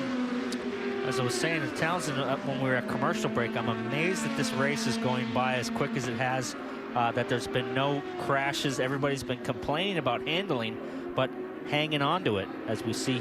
Kevin, you got Charlie coming to you. Yeah, and we're going to take a look a moment ago at a major moment for Charlie Kimball. First, he'll come in and make a stop, and this is earlier than they would have otherwise done, so they're going to have to address some things and just take a double check and make sure everything is okay. New Firestones for Kimball. They'll fill it full of fuel. Front wing adjustment. It's just a half a turn and no issues, so Kimball is back out. Let's go back and see what we just heard about a moment ago. Charlie Kimball's been running in the top 10, generally about 8th all night, running that high line, and how heavy does he hit that? Just rides along that upper line. Very Will Power like it at Homestead Speedway a couple of years ago. Very similar, but no damage. It's back up to speed, and just a light kiss, Townsend. Yeah, light kiss. You know, it's always gut-wrenching when you come to pit lane after a moment like that, because you know your guys can look into the car, look at the suspension and say, hey, we're done, shut it down, and you're sitting there praying, I gotta hope everything's okay. A little bit of a mistake there for Kimball, but he's going to charge on as we go back to Hunter-Reay, who's just having a heck of a run, working on putting Bourdais a lap down. Well, you say charge on. He is charging on. He's now nearly 4 seconds ahead of Montoya. Now, because we're into the second half of this race, which is flying by at a rapid rate with no cautions, let's bring you up to speed with what has happened so far in the first half of the MAV TV 500 and letting the field go away from him under the name of safety and just being conservative and a little bit cautious. Will Power starting at the back of the pack and letting the others have at it as he gets into his groove. Speaking of that, Simon Pagenaud fell out of the groove big time. The one-time championship contender just had a miserable handling race car, and as a matter of fact, still does. It has been a troublesome night for the Frenchman. Will Power, Pagenaud, and Rahal 3 wide at one point in time, and Power again erring on the side of being conservative and just thinking about the big picture. Let's scoot ahead to lap 85, and a man on a mission. Ed Carpenter whistles on by the then second place driver Helio Castro Neves to force his way to the front. However, shortly thereafter, after his latest stop, he was handed a pit lane speed violation and had to do a drive-through penalty. We scoot ahead to lap 120, and talking about scooting ahead, Ryan Hunter-Reay whips on by Juan Pablo Montoya to take the lead of the race, and now is almost 5 seconds ahead of JPM. That's what's happened so far. Caution free, and Marco's on the lane. Marco Andretti makes his fourth stop here today as we continue to run without any brakes. And Helio Castro-Neves is also going to be coming in right in front of him. Marco has a smooth stop. Let's check out Helio and his stop. We see him ahead on pit lane. Castro-Neves again asking for no changes. The car has been really good tonight, but not quite quick enough to lead more than just a little more than a handful of laps. You know, Paul, I was looking at Marco's car. The logos were missing on the right side tires, like he had brushed the wall, similar to Kimball. I didn't notice that, but as we see Marco getting back up to speed, it's been a bit of a struggle for him tonight. Here we go. He did the exact same thing as Charlie, real high line, and probably hit some bumps up there. It's a place where you don't typically run in an Indy car. At least I have never been up that close to the wall, unless I was crashing. He almost crashed there, but you know, his two teammates have been running so strong, and he just hasn't been that good tonight. Montoya's heading for another service. The number 2 machine on pit road once again. Let's go to the Penske camp. And it sounds like there will be a front wing for Juan Pablo Montoya. Remember, his teammates battling for the championship. He said his job tonight is simple. He's here to win. And we'll see Montoya back in the Verizon IndyCar Series next year. Be careful on the apron. You can see the front of that helmet of Montoya's, which was chrome, as we see the leader flash by Ryan Hunter-Reay. The front of his helmet was chrome, and now it's silver. It's been sandblasted, so you can see that his flashy chrome helmet, the front of it is now pewter colored. So there is some dust and debris out there in sand, but we haven't seen anybody go to clean those radiators yet. From Penske to Ganassi, time for Ryan Briscoe to get serviced once more. And he's had a good, solid, steady run tonight, Marty. Yeah, it's been a nice run, and Matt, that was perhaps the best stint of all night. You also see Ed Carpenter coming down pit road. And here comes Ryan Briscoe. Said the car was just a little bit too much understeer. They're going to make a wing adjustment and an air pressure adjustment. Kevin? Ryan Hunter-Reay has to wait to get around Ed Carpenter before he comes in. Hunter-Reay said he was starting to struggle at the end of his stint, so we'll wait and watch and see if they make any kind of changes. That's Ryan Hunter-Reay just saying, yeah, we lost some time there and that. Tony Kanana's also in. No changes for Ryan Hunter-Reay, trying to win his second 500-mile race of the season, Marty. Will Power will have to watch the traffic coming to pit road. You see him slide in behind James Hinchcliffe. The only word from Will Power this entire run was great. Tim Cindric said, how's the car? He said, great. No changes the last 3 stops for Will Power.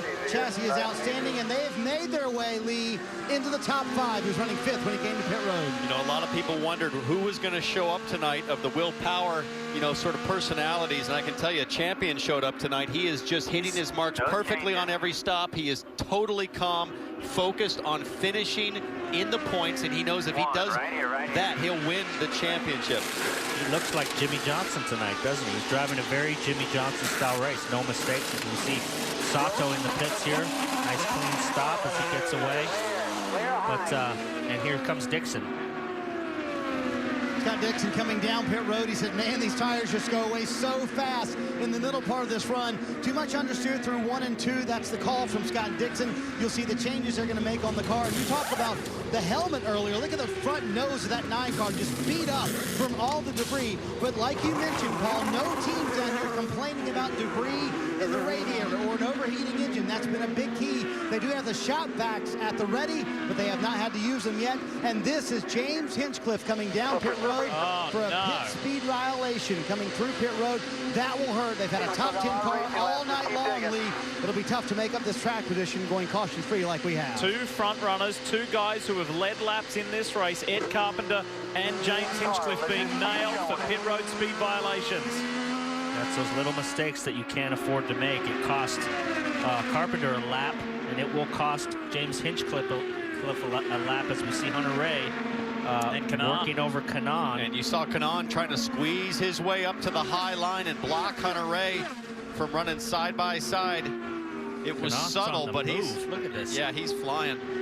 It's not the first time that Hunter Ray and Kanaan have been wrestling on track here tonight, where TK has made it a little bit tough for Ryan Hunter-Ray. And this time, the Brazilian has the upper hand as he goes by Juan Pablo Montoya. At the moment, Helio Castro-Neves has the lead of this race, waiting for his next pit stop. And he keeps stretching that mileage out. That first, he went a lap further than most guys, and now it's been 2 laps, and now it's been 3 laps. So that could play out if there's yellows at the end of the race. Here comes Hunter Ray on Montoya. High side, low side. We're going to go the low side. The side he went to win the Indianapolis 500 when he passed Castro-Neves back in May. Fights back on the top side. Does the over-under. He held it tough on the outside. As we see the racing now, as we pass the halfway point, is getting a little bit more aggressive. Guys are starting to fight each other a little bit harder now. Track position is becoming more important as he's got some lap traffic there. And look at what Hunter Ray did there, Paul. He used Marco Andretti as a pick, an aerodynamic pick. Yeah, it was a perfect pick. You saw that lap car, and it really just upset Montoya's car. Revisiting one of our storylines at the top of the show about attrition, and a high attrition rate that we saw last year at Auto Club Speedway in Fontana. It has not been the case tonight. Carlos Huertas, the only retirement from this race, and the only report we have is that the young Colombian was not feeling too well. Castro-Neves your leader, but we're waiting for him to come in any moment.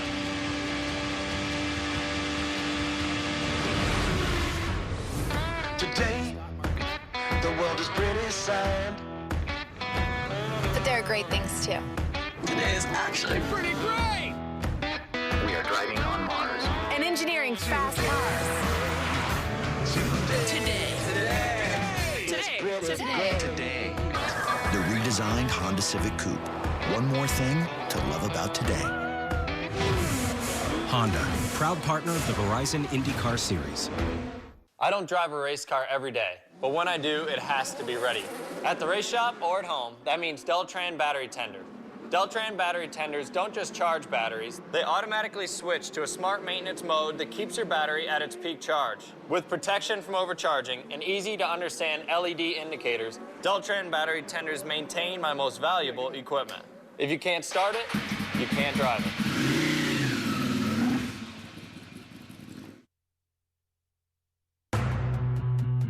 The power of this sport is when speed meets harmony. Only Verizon unites the two by providing in-car cameras that live stream each race. Even though there's only room for one in the cockpit, a driver is never alone. Because through our technology, every fan can see what drivers see. So with the IndyCar 14 app, you join the race at 200 miles per hour. Verizon and IndyCar, driving technology. MAV TV is motorsports. Catch all the action from the mud-slinging Lucas Oil short course off-road races. The excitement of the Lucas Oil Dirt Late Model Racing Series. Battle the attrition with desert racing. And follow the unique obstacle course of Enduro Cross and much more. Watch it all on the only network dedicated to motorsports. MAV TV. We are motorsports. This summer on NBCSN, the fish are on the hook and there's money on the line. 2 great shows, one big night. Shark Hunters, Wednesday at 9, followed by the all-new Fish Mavericks at 10 on NBCSN. Ciao from the Temple of Speed, where F1's fastest track meets high society. Arrivederci. The Formula One Italian Grand Prix, live Sunday, September 7th on NBCSN. It's championship night under the lights here at Auto Club Speedway in Fontana, California, as we race lap 153. Guys, we are racing at 500-mile record pace. I told you earlier in the show about Juan Pablo Montoya breaking Jimmy Vasser's record that Jimmy set back here in 2002. Well, Montoya's record for the fastest 500-mile race was at an average lap speed of 202.4 miles an hour. At the moment, the average lap speed is 204.9, and we are on record-setting pace. No cautions. These guys are flying.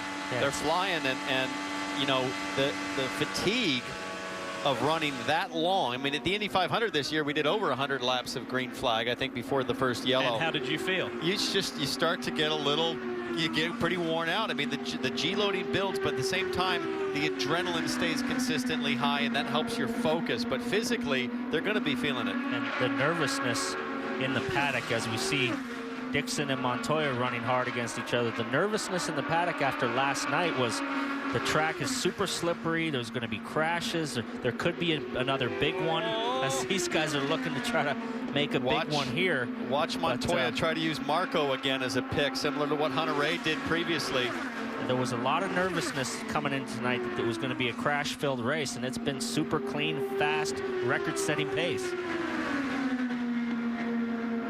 Order at the moment is Castro Neves, Canaan, Hunter-Reay, Montoya, and Dixon. Dixon to the low line on JPM and makes it stick.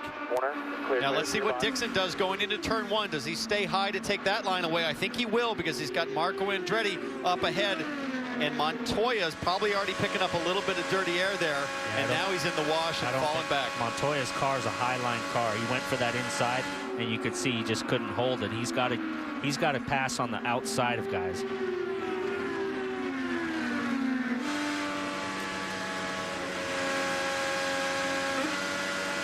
Again, as they run right now, Will Power would hold a 1-point lead in the championship with Castro Neves leading. And I think if they stay in this position with 50 laps to go, it's going to be really interesting to see those two guys go at it. And how does Montoya factor into that battle at all?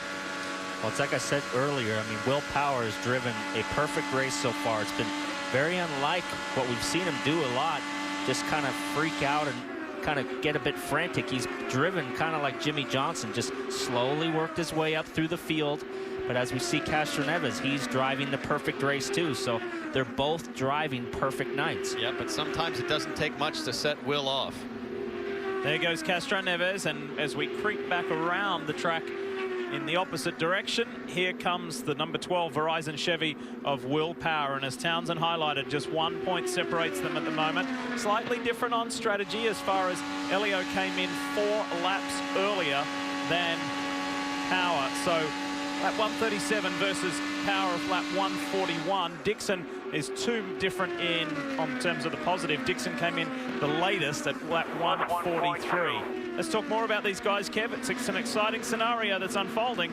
Oh, it has. Like always, it's going to come down to the last few laps. And you mentioned that Elio came in 4 laps earlier, so that means he could spend a little bit less time in his pit box because they weren't fully empty. And they also just slightly short-filled a little bit, but they're still within the window to do it like everyone else on one more stop. I've not heard Roger Penske talk much about fuel saving. All he said is fuel is good. So Castro Neves is in a good position to be able to win this race and force Power to at least stay where he's at. Well, he would need solar or wind power to make it on one more. They're going to have to make 2 more stops here at least. And some guys might be in a situation where they have to make 3.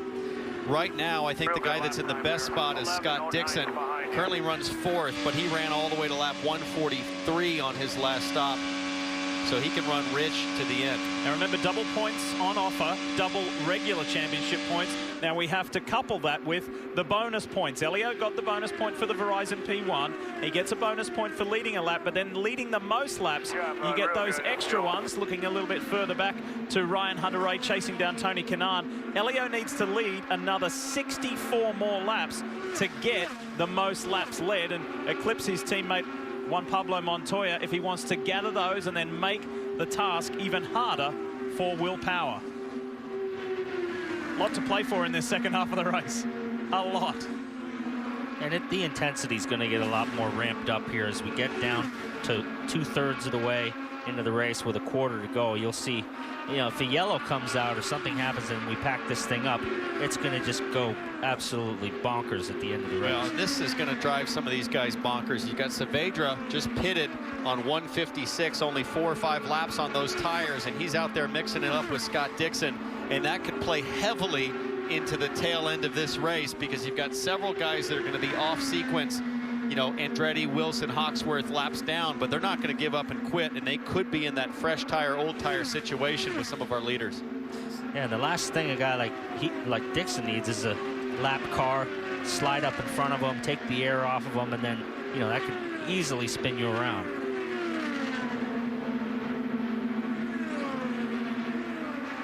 Still a steady margin between first and second. The long-time Brazilian friends, Castro Neves and Canaan, just 1.6 seconds between those two. Then Hunter Ray in third, Dixon, Montoya, Power, Munoz, the lead rookie and will be the best rookie in this championship at the end of tonight's MAV TV 500. Ryan Briscoe, car number 8, position number 8.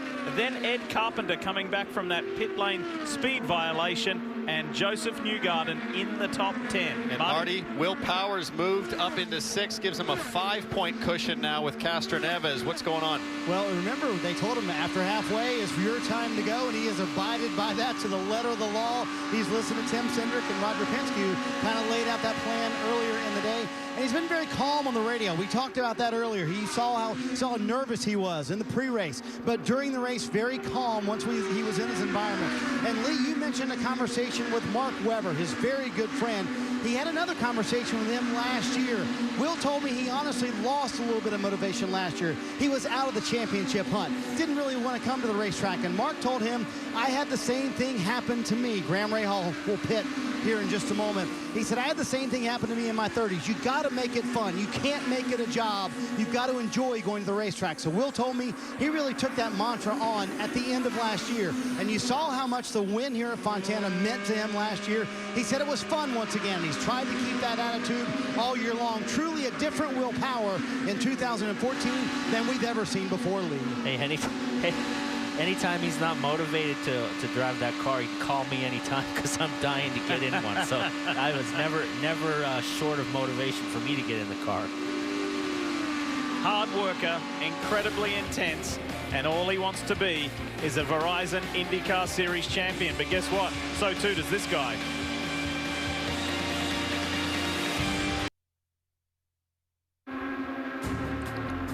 Fighting over second place in the MAV TV 500 as we welcome you back to Auto Club Speedway.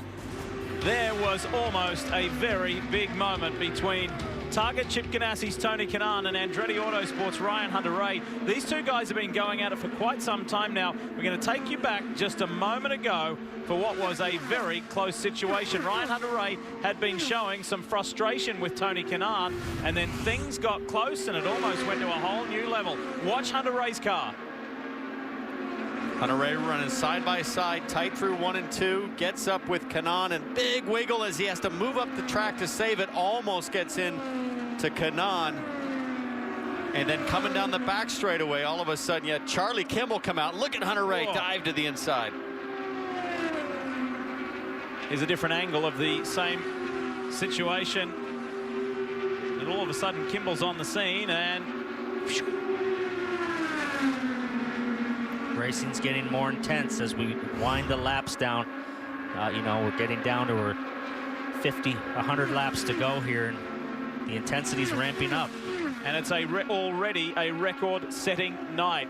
A new record for the most consecutive green flag laps in a 500-mile race from the start of the race as we compete on lap 173. The previous record was 159. Newgarden's in, Marty. And Lee, they're very early in the window. It'll be tough to make it here. And just one more stop for Joseph Newgarden. They had to pit earlier, remember, on the last sequence of green flag pit stops because the car, he just couldn't hold on to it this time as well. Car way too loose, especially at the end of the run. You saw the wing adjustment, the fresh tires for Joseph Newgarden. they're going to have to really save fuel to be able to make it on one stop if they can do it. And all this green flag running, guys, it conditions the drivers to start putting the pressure on themselves to perform on pit lane, getting to the line perfectly and exiting aggressively, and that's where we might see the mistakes come.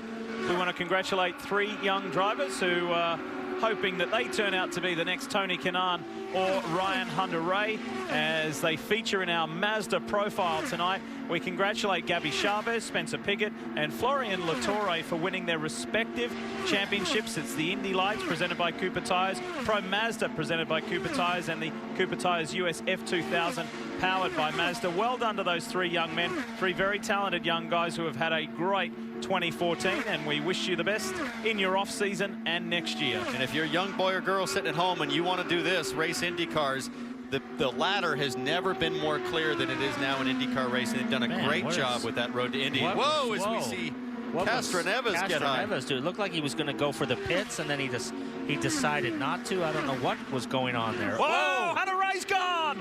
Ryan Hunter-Reay spins to bring out our first yellow. But he didn't hit anything, so he can probably get going here if he can get it straight and keep the motor running. You do not want to turn that motor. Keep it running. You do not want to turn that motor over backwards. That will cause you all kinds of problems later on. So we saw him have a nervous moment alongside Tony Kanaan earlier. We showed you that replay. And then coming off turn 4, the DHL Honda just broke sideways. And it was all happening because Castroneves was having dramas as well, dealing with Joseph Newgarden. Side by side with Newgarden. Newgarden's a little bit ahead. I wonder if Newgarden moves up and yeah, that's it. Newgarden moved up to the high line. I'm not sure, like you said, Paul, if Castroneves was trying to get to pit lane. Really weird. I mean, I'm surprised it would take that much air off of him in the straightaway to where it shot the car across the track. But as we see Hunter-Reay, he was trying that lower line. It gets loose and it just comes around. More aggressive racing. He's pushing a little bit harder. And you talked about spinning the tires backwards. That was 180 miles an hour backwards. Yeah, these motors, if you have it in gear and you see those tires going backwards there, will actually turn the motor in reverse order, and it will cause a lot of problems with the valve train. Look at how quickly this happened. Hunter-Reay had been getting so frustrated trying to get around Kanaan, and his last pit stop is lap 141, so he had 35 laps on the tires. They were all just about to pit, so just at the end of the grip on the tires, and it was just too much to hang on to. That wasn't just in this last sequence either, Townsend. This situation between those was born long ago in this race. They had an earlier confrontation as well. So, our first yellow of the MAV TV 500, first chance for those in the race to catch a breather finally. We're going to have our first, full pack-up pit stop, which can cause drama. Everybody laid out now for this, so the pit lane will be busy. And we know how that goes when you pack the whole pit full of guys, and they're all trying to make time on pit road. So anything can happen here on the pit road.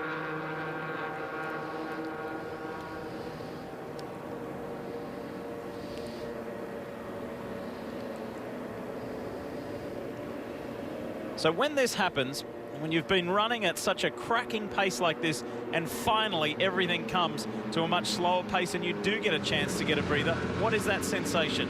Well, for some guys it's relief, for some guys it's frustration. And I think if I'm Will Power, God, I don't know if I want this. Things were going so smooth, no problems on pit lane, you're all by yourself, and now you've come into this drag race where, historically, if things go wrong in a long race, oftentimes it's on pit lane. Yeah, now that we're down to 75 laps to go, and we've had this long run, everybody now is going to hit the reset button, and it's going to be a whole new race again. So now the benefit, we saw this in Texas. Once they got that yellow, everybody started racing really hard after that. The nice thing for Power, though, is by virtue of being the championship points leader, he's all the way down at the end of pit lane. He's got a completely clean launch in front of him.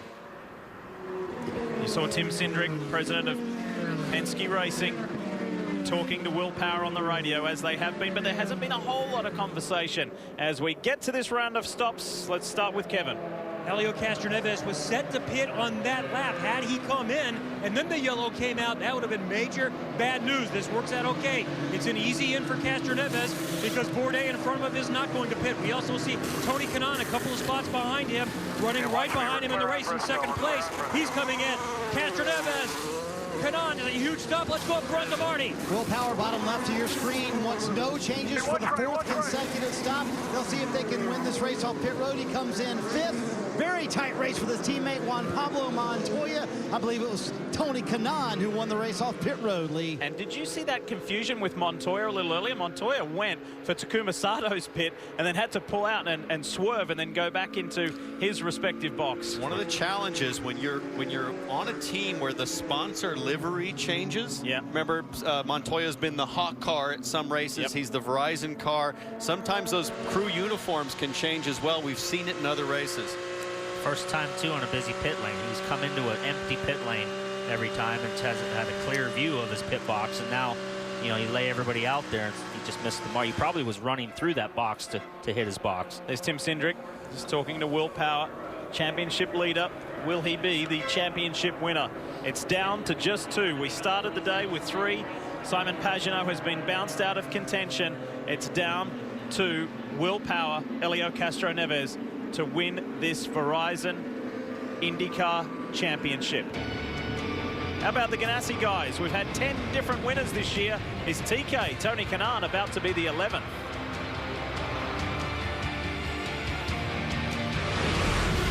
AutoZone has teamed up with Mothers to bring you M-Tech, a select line of car care products all dedicated to exceptional quality and great value. M-Tech's broad assortment of detailing essentials has everything you need to keep your ride protected and looking great. From exterior to interior, we've got you covered. And our exclusive Mother's formulas are quick and easy to use. Find Mother's M-Tech with the rest of the growing Mother's family exclusively at AutoZone. I'd rather do anything else than sit at the dealership. It's a lot of haggling, and it takes so long. Greg's experience is completely different than mine. Yeah. Yes, Mike has used TrueCar.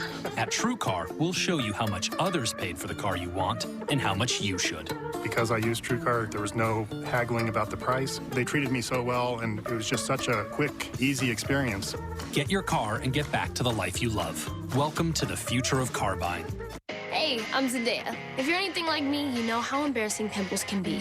But getting rid of them just got a whole lot easier. From the makers of Proactive comes X-Out, your acne solution in just one step. One step, and you're done. With X-Out, you wash in medicine that stays active to help keep skin clear and icy cool. Like magic in a little bottle. It's great. Go to xout.com now and get a free gift plus free shipping. You are going to love how awesome your skin looks. Wash in, X-Out.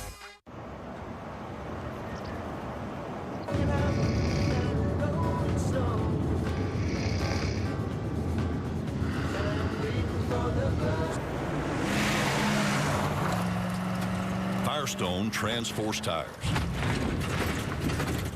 Built to handle whatever the job demands. Durable, dependable Firestone tires. Whatever you drive, drive a Firestone. You've seen the auctions. Unmarked for sale. $7 million! $7 million! Now, learn the art of the deal with the Mecoms. Mecom Dealmakers. New episode. Thursday on NBCSN. We're selling it! Ciao from the Temple of Speed, where F1's fastest track meets high society. Arrivederci. The Formula One Italian Grand Prix, live Sunday, September 7th on NBCSN.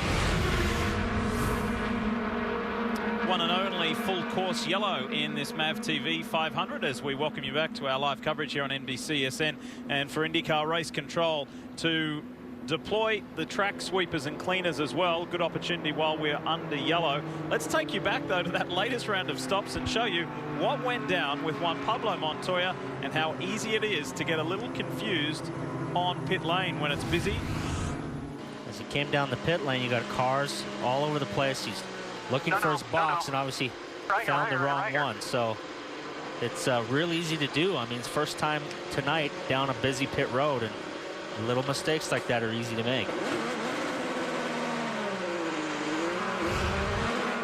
Would you guys ever go out in the pit lane and just visualize and look at where your box is to remind yourself and the colors and what's around? Every year at Indy, I walk out on race day and I look up and try to find a marker on the grandstands or something else. And this is interesting. Helio Castroneves has lost his Kevlar extra shield that you see there on Will Power. That's first started in Formula One as an FIA-mandated extra buffer of protection after the Felipe Massa incident, where he took a spring through the helmet and it's popped off Castroneves's. I wonder where it is. Kevin? If it's on the track somewhere. Roger Penske's guy, Leo Castroneves, has done what he has to do here so far tonight. How is the car for him? What are his chances to win this race in the championship? Well, I think all three guys have run a great race so far. Obviously, with 80 laps to go, anything can happen. But, you know, we're on our plan. We got to finish all three cars. I think we'll be happy at the end of the night. All right, thank you. Roger Penske. Over to Marty. Let's chat with Tim Cindric, the other end of this Penske duo, and seems like the game plan is coming together, doesn't it? He's been really patient all day. You know, we've had clean stops and been really patient. A lot of racing to go here, but looks like one more stop for everybody if there's not any more cautions. So I'm trying to stay attached to Helio and see what happens here. You let him go a little bit more, let him be a little more aggressive here in the latter part of the race? Right now, it's really something that he just needs to feel confident in, because as I said, as long as he's attached to the 3 car, he's in good shape. So I don't think we have to go crazy. For clarification, guys, not one time has Will Power asked for a championship update. Obviously, he's holding true to what he told us in the pre-race. As long as I finish 6th, I'm good, Lee. It's a good way to look at it, good way to go about it. And remember, both of our championship contenders 3 times in their respective IndyCar careers have finished the championship runner-up.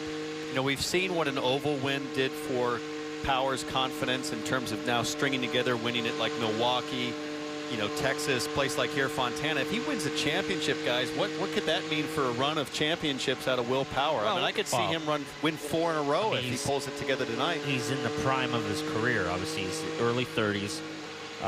You know, he's got a good run here. He's realistically, he could be 4-time champion already, right? Sure, so absolutely. He could string together another 4. No problem. As long as he stays with Penske or one of the top teams, I mean, he could string out 4 more runs. What about the quote? What could be the quote of the year after he won at the Milwaukee Mile? Boy, I love winning on ovals. You know, that's not something you would have expected to hear out of Will Power's mouth a couple of years ago. A year earlier, he said, "I hate these ovals. I can't take it. How do you do it?" You know. What are you talking about? Early 30s, prime of your career. I'm almost early 40s here. I was telling my wife last night. I'm just hitting my prime, babe. Oh yeah. You're telling her a story, aren't you? Roger Penske talking to his guys, and wasn't that a great team quote? We're going to finish all 3 cars, and I'm pretty sure we'll be happy at the end of the night. It's not a Penske versus Ganassi battle. It's not a Penske versus Andretti battle. This is Roger's night. One of his drivers will be a champion tonight. And she's looking decidedly more calm. That's Liz. That's than we Liz saw Power, her earlier in the race. But that bottle she was gnawing on is now twisted up, and it's torn, shredded. She's making a jail yard shank right there. Huh? Well, it's good to see her smiling, because when you associate Liz Power with Auto Club Speedway Fontana, it was those just, you know, gut-wrenching, heartbreaking scenes from a couple of years ago when Will lost it. She was there to support her husband. And full credit to Tim Cindric, who I think has really figured out how to coach Will this season in a way that we hadn't seen in previous years. I mean, he really anticipates and sort of thinks for Will ahead of time, meaning he anticipates his personality, and he gives him all those little reminders that helps produce the night he's having tonight. He certainly coached him well at Milwaukee. When he started asking, "Where's Montoya? Where's Montoya?" He said, "Don't worry about Montoya. Everything's fine." But last week in Sonoma, it all unraveled before he could try to control the situation. So now's the time where he's on the radio right now. He's got to keep everything under control. Everything's going to plan. So just continue the same way. Also, remember what he said to Marty earlier in this show, where he said, you know what, we didn't do a good enough job on pit road at Sonoma, where we allowed Dixon to beat us out. So we need to do our job. He needs to do his job, and that's why it is a team sport. And now Will's just going through the mental checklist. Clean the tires. You hear him revving the engine, putting power down, getting any rubber off the tires, any buildup. His eyes are plenty big, so we can tell he's ready to go racing here. But just going through that checklist, make sure you're in the right map position, listen to your spotters, and just keep doing what you're doing. And now is the time when the racing will get more frantic. And this is a situation where this yellow now could breed more yellows and more crashes. It's got a crazy moon look there. Oh, yeah. Crazy time. How patient will they be? Whether it's the championship contenders or everybody else. Finishing the season on the best possible note. And look who is back in the mix. The number 20 fuzzy Chevrolet of Ed Carpenter. He sits there in a very strong 6th place.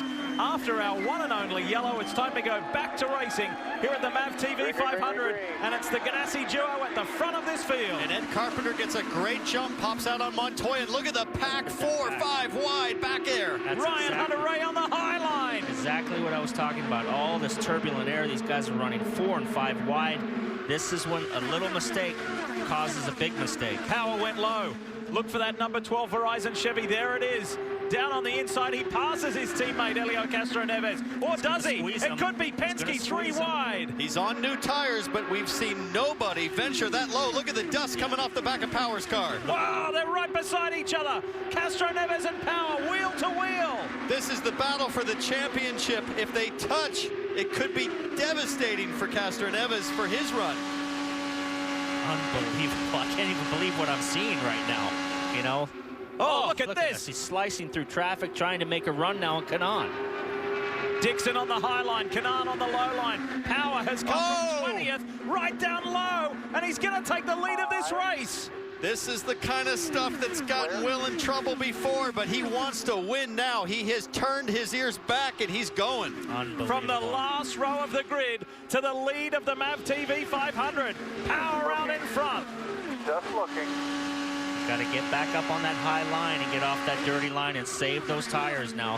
He's made it work on the bottom, but now he needs to go back into conserving these tires. But Tony Kanaan looking to win his first race of the season. He's going to go to the high line. I can't believe Power is staying low. His teammate is following him, but he can't hold it. See, Castroneves tried that low line, and the car just slid all the way up the track. Look at the trail of dust coming off Power's car as he goes low through 3 and 4. You can see all the dirt. Everybody's running on the top, and all that dirt and dust is falling to the bottom of the track. It doesn't go uphill. It'll all fall downhill. So the bottom of the track is completely dirty. Now a higher line for Power. However, Kanaan draws right alongside the Penske man. Now Kanaan's going to try to hold him down tight, I think. No, Power continues to go low. That is unbelievable. This is something we have not seen a lot of this weekend or in this race. You can see the dirt coming off the back wing of Power's car as he runs that low line in 3 and 4. He couldn't even do that line in qualifying, and now he's doing it in race trim. Just when you think Will Power is just going to massage his way through this race, all of a sudden he sits up in the seat and just goes for it. That's why we love the guy. Well, this is how he races. This is his traditional style. He's not a sit back and wait for it to happen. He's a make it happen guy. Well, he was for the first 190 laps, but he's pulling away now. In practice, he had such a beautifully fast car before the little bobble in the qualifying run, and he's showing everybody how strong Penske is.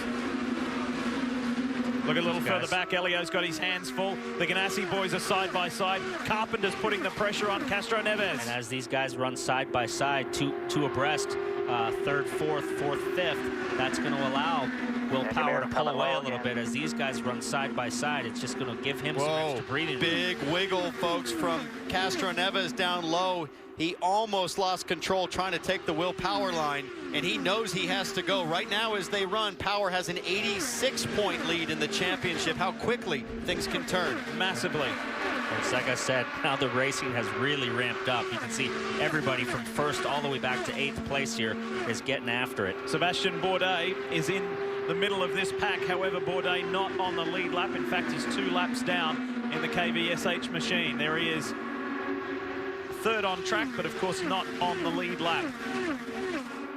I don't know if I was Seb, I'd want to get in the mix of this. I'd get out of the way of this thing, and you know, it's a tough call. Obviously, he wants to run good, but this is the championship battle here. And he gave the line that Dixon really wanted, which was that 4th lane up.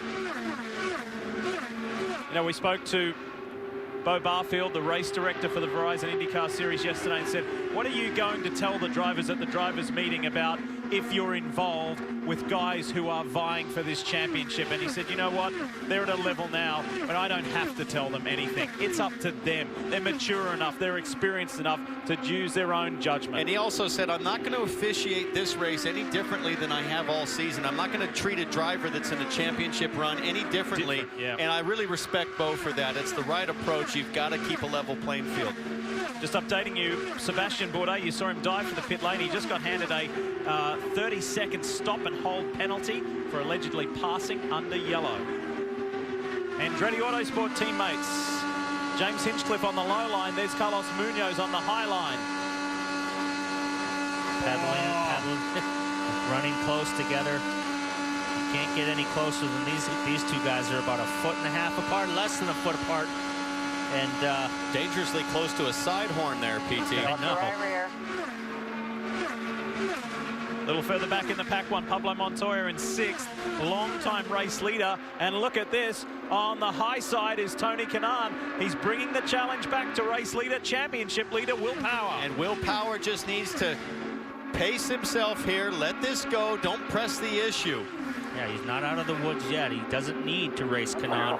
He doesn't need to race Dixon. He needs to just worry about where his teammate is. And if he starts mixing it up like he did with Kanaan at Milwaukee, like they did, interlocking wheels, there's absolutely zero to gain from that. Marty?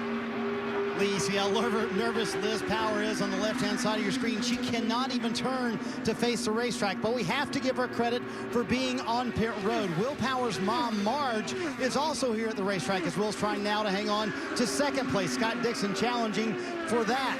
Here, his mom is here. She's out in hospitality. She can't even come to pit road. Where's his dad? At home in Australia racing. He told me his dad's probably racing more than he ever has in his career. Liz still can't watch. Dad's at home in Australia. It's afternoon there watching. Mom's out in hospitality with her eyes shut, no doubt. Well, I can tell you that the majority of Toowoomba in Queensland, Will's hometown, will be watching this broadcast because he is a hero in Toowoomba. And if he can bring home and deliver this championship, they may just give him the keys to the city. It might be called Will Power Day in Toowoomba. I don't know where Toowoomba is, but I want to find out. Whatever they're drinking down there is full of speed in race cars, because nobody's been quicker track to track for several years than Will Power in terms of just outright raw speed. And that high line is where it was working again, so Will really needs to get up on that high line and just ride here. Final 50 laps. One more stop for everybody. Who's going to win this title? America's food supply, our heritage, and many of our freedoms are under attack by animal rights extremists who are waging war against America's farmers, sportsmen, and animal owners. The food we eat, sport hunting, fishing, and even owning a pet are all at risk. Protect the Harvest exists to defend our way of life, to preserve our food supply, and to stand up for our individual rights. Now is the time to educate yourself. Learn more at protecttheharvest.com. Dough is the dough that glows. The dough that's fun to play with in the day or night. It's the only dough that you can turn into bendable glowing toys. Roll it out, cut shapes out, stick it up, and watch it glow. Lumidough is super luminous silicone that shines, stretches, and won't leave a mess when you make and bake. Plus, it's reusable, so you can make and remake it in so many ways. Must be 18 or older to order. The Bryan brothers are busy guys. Let's get out of here. Road trip. So Esurance is using technology to help them see New York. You should have brought a camera. You are a camera. Bring cash? Kind of like how they use technology to help you make smart choices about your insurance. Nice shot, Fika. U.S. Open, please. It's just how they roll. That was fun. Man, I'm exhausted. Esurance, proud sponsor of the U.S. Open. Wandering out into this great unknown. And when it's done, believe that I will yell it from that mountain. Fine summer, the Chevy Labor Day sale. Get 0% financing for 72 months plus a total value of $4,000 on this 2014 Silverado All-Star Edition and make no monthly payments for 90 days. Find new roads at your local Chevy dealer. Here's to the champions. Past and present. To the loud and the proud. To Titletown and the Emerald City. It's back to football. The season kicks off with Packers versus Seahawks. Thursday night, only on NBC. Quick reminder that Wednesday at 6:30 Eastern, Mecum Auctions returns to NBCSN live from Dallas, Texas. More than 1,000 vintage vehicles will hit the auction floor. Don't miss the action. It's live from Dallas starting Wednesday at 6:30 Eastern right here on NBCSN.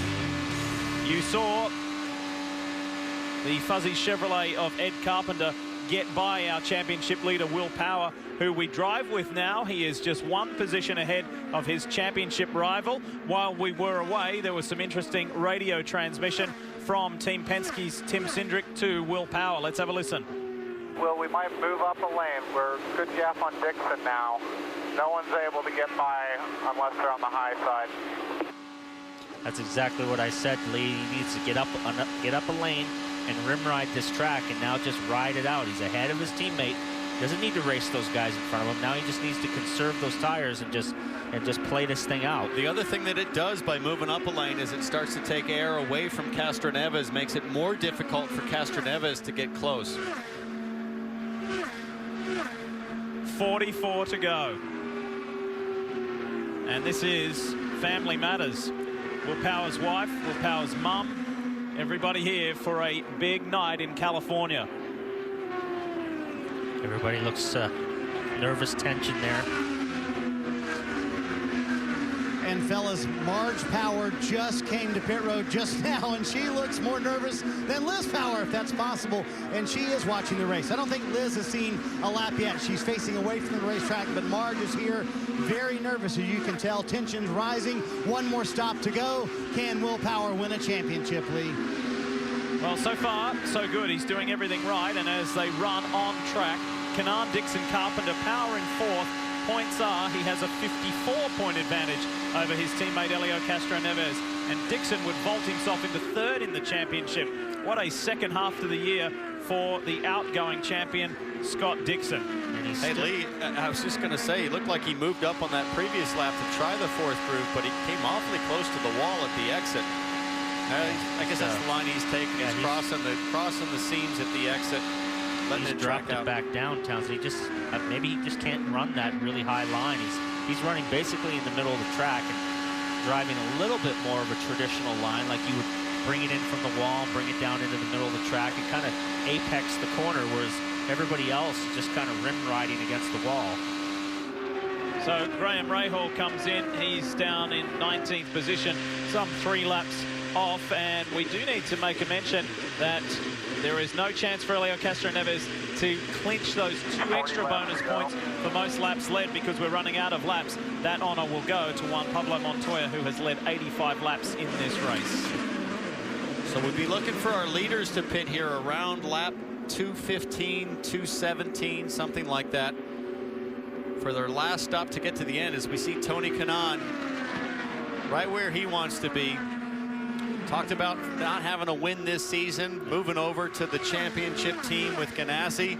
Nobody would like to see the season end with a win more than Tony Kanaan. And he's been kicking the door down for basically 2 months now. Every single weekend he's been knocking on the door, and he's way past due for a win. Well, when he was leading in Iowa, and there was that late race caution, and Joseph Newgard and Ryan Hunter-Ray and a couple of others put fresh tires on, and he and Dixon saw that yellow DHL Honda coming in their mirrors, and Tony said, radioed into the pits and said, "Is he a lap down or something?" And they said, "No, buddy, he's not." And then that was just a yellow blur that went by in the dying moments, and Hunter-Ray stole that win away. If Kanaan can convert this to a victory, incidentally, Dario Franchitti is here in California this weekend. That was Dario's ride, and his good friend TK took it over.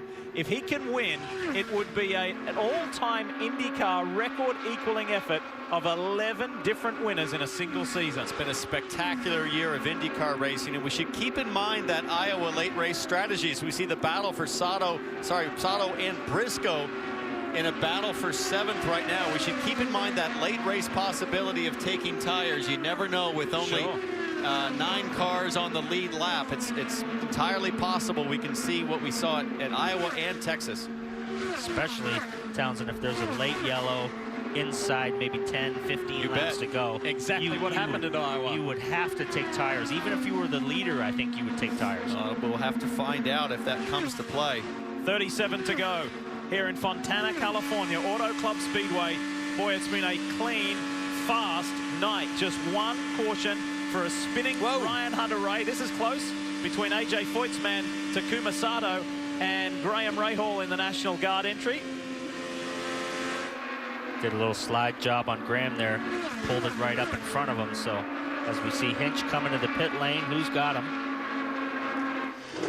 James Hinchcliffe will pit from 13th, and they have had a very good car at the end of the run, but they have just never made up the track position they lost after the second stop of the night. They had a very good car early on. Hinchcliffe, you see the wing adjustment, too much understeer on this run for Hinch.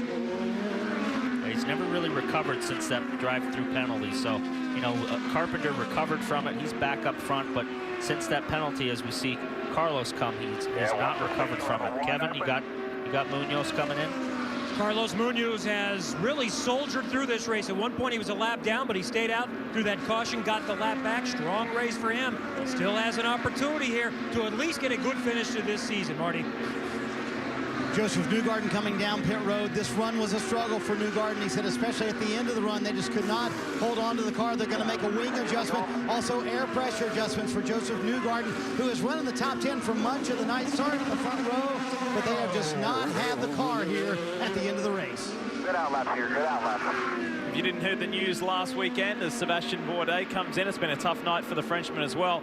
Good news for Joseph Newgarden. He knows what his future's looking like as he signed a deal with the new CFH Combined Racing Organization. Ryan Briscoe in his NTT data entry, he is in. And we see Sebastian Bourdais, his right front tire changer, saying no bueno, something's wrong on the gun, as we see Castroneves come to pit lane for his final stop. Castroneves making his final stop here. We're going to see Tony Kanaan come in within this lap or the next lap. Roger Penske coaching him in. He goes around the tires. Easy in, fairly easy in for Helio Castroneves. They're going to take a quarter turn out, trying to turn it up a little bit, see if they can find a little bit more speed for this final stint. Good stop for Helio Castroneves. Where's he going to cycle back through? And we'll watch for Kanaan. Push hard, push hard. This is the thing for Power. This is the final stop. You can't make a mistake. He did that in Texas, as we see a car lock up in the pit lane further down. Dixon had a small lockup, but this is going to be critical for Power to make a clean stop. But Dixon, Marty. What could be a race-winning stop for Scott Dixon comes in running second. They're going to make a slight adjustment. You see Will Power up on the very front end of pit road. For the first time in 4 stops, he asked for a quarter wing adjustment. There you see it happen right there. Ed Carpenter goes by. Will Power leaves pit road. Was it a championship-worthy stop? We'll see, Lee. So long as Power finishes in the top 6, the championship is his. Here is the race leader, Tony Kanaan.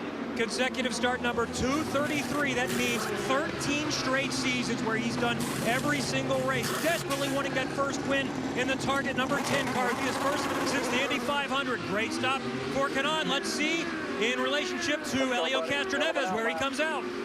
Well, it looked like a championship-winning stop for Will Power and a race-winning stop for Tony Kanaan. Both stops picture perfect.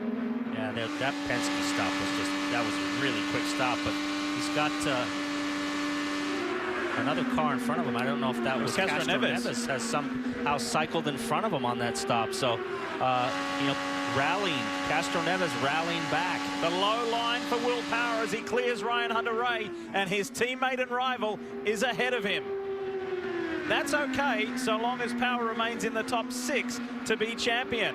However, if Helio can win this race, boy, oh boy. And we know what happened. Whoa! It goes high. Castroneves cutting down. That is an airflow move off of 4. Guys, listen to this. That is the voice of Roger Penske telling Helio Castroneves he has a pit entry violation penalty to serve. And I said it earlier, the green flag running, last stop of the race, it put all the urgency on the drivers to try to make the advantage on pit lane, and this is what happens if you just push it too far. You could see the disappointment on Roger's face. He knows that could be the final blow. If he loses a lap here inside 30, 40 laps to go, you're going to have a hard time to make this thing back now. Well, we saw it earlier with the drive-through for Carpenter. He did not go a lap down, so let's see if Castroneves can stay out in front. Well, we were on board with him when he entered the lane last time, maybe a little bit after he got into pit road. So we didn't actually see what the violation was. 17 cars behind you. But let's have a look. It may be cutting the corner. Check this out. Yeah, I don't know that cutting the corner is a penalty. It's purely an ET and a lapse time from the time he crossed the magnetic strip to the next magnetic strip. Yeah, and that is the pit. That's the pit line right there where you have to be down to speed. I didn't know you could get a penalty. That's what it was. Oh yeah. It's not for pit speed. It's for going back up on the track. He was hustling around the bottom of the track and slid up out of the groove into the track, and that's, you got to keep all four wheels under that. The commitment line is over in turn 3, and once you do make that commitment, you're not allowed to come back up onto the racing surface. Let's go to Kevin for an update on power. Marty on power. Well, Lee, things not all well for Will Power, even though he has a lot of ground on his championship rival and teammate Helio Castroneves. His car was a little loose on that last run, so he asked for a quarter turn of wing out. They put a quarter turn of wing in, so that's why he rode up the racetrack earlier. His car is extremely loose now. He told the guys he'll hold on to it, baby it to the end, but not exactly what Will Power wants. If you see him fighting the steering right there. I'll tell you what, Marty, he better get up the track on that high line, because that's going to basically put some understeer in the car and not pinch that car down at the bottom. So if he's loose, he needs to bring that car up. He's running that higher groove. He hasn't run up there a lot tonight, so that's exactly what he's got to do. And Castroneves did go a lap down there, so Will Power just needs to nurse it home. His Penske teammate, Juan Pablo Montoya, is coming up to perhaps steal that 4th place away, but that won't have too many big implications championship-wise. Car driver Tony Kanaan, the 04 champion, last year's Indy 500 winner, has seen 4 podiums this year, but has not been to victory lane. He has not seen that checkered flag first. He's never won here at Auto Club Speedway Fontana either. And there is Ed Carpenter just whistling by Helio Castroneves, who is way down in 14th position after that pit entry violation served a little earlier. And with 20 laps to go, Ed Carpenter is going to be one to watch. He's probably still frustrated about that early race penalty, and he has a great race car. And I wonder now that little mistake by Castroneves, if he's just given up the ghost and thrown up the white flag. But he was racing Carpenter for position for most of the race tonight, running wheel to wheel. Now it's maybe he's just said, I'm done. Well, he's a lap down, and we're running out of time as far as laps concerned, and there is the difference. Top right of your screen as they run, 74 points.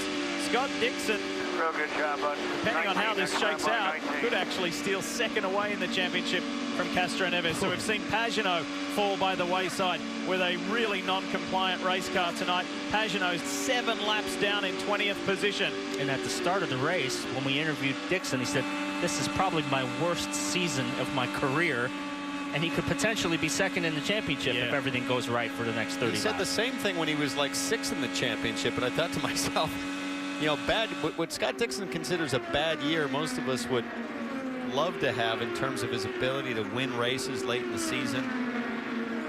He's high expectations for good reason, a multi-time champion. While we're in that last commercial break, we need to update you on a radio transmission that went down between Will Power and his Penske team. And Tim Cindric, the president of Team Penske, he just said, this car is not handling the way I like. Can I drop back? But these are his words. Let's have a listen. Yeah, I can drop back, right? You just need to keep running your race here. Just be smart here. You don't take any chances. There's plenty of traffic behind you. Be smart. Yeah, basically, he's telling him, look, just run your own race. Don't worry about changing our strategy. Just do what you got to do, not change the game. And And since then, I think about every other lap, Tim Cindric says, be smart. Then he gives them a lap count, says 18 to go. Clearly, they know what's at stake. Clearly, they know Helio Castroneves is way back in the field. If Will Power just rides here, the championship is his. But Tim Cindric on the left side of your screen, still trying to keep his driver as calm as he can in these final few laps. Townsend, when you make a mistake like that, how quickly in these new cars, you drove one in, how quickly can you run out of your tools, your weight jacker, and your bars if the car's already handling that? Really quick, because what you think you have, you anticipate. And in this case, what Will Power thought he had after that pit stop with the wing change is not what he actually had. Yeah. And then all of a sudden, everything that you've anticipated and prepared for in terms of how you adjust the balance in the car, it's completely out of whack. So there's a lot to play with here, guys. We talked about how Power hadn't mentioned the championship all night. Now he's asking about it. I can drop back, right? And Tim Cindric's, really saying, no, you can't just drop back. Your race. Yeah. Just get the best finish you can get.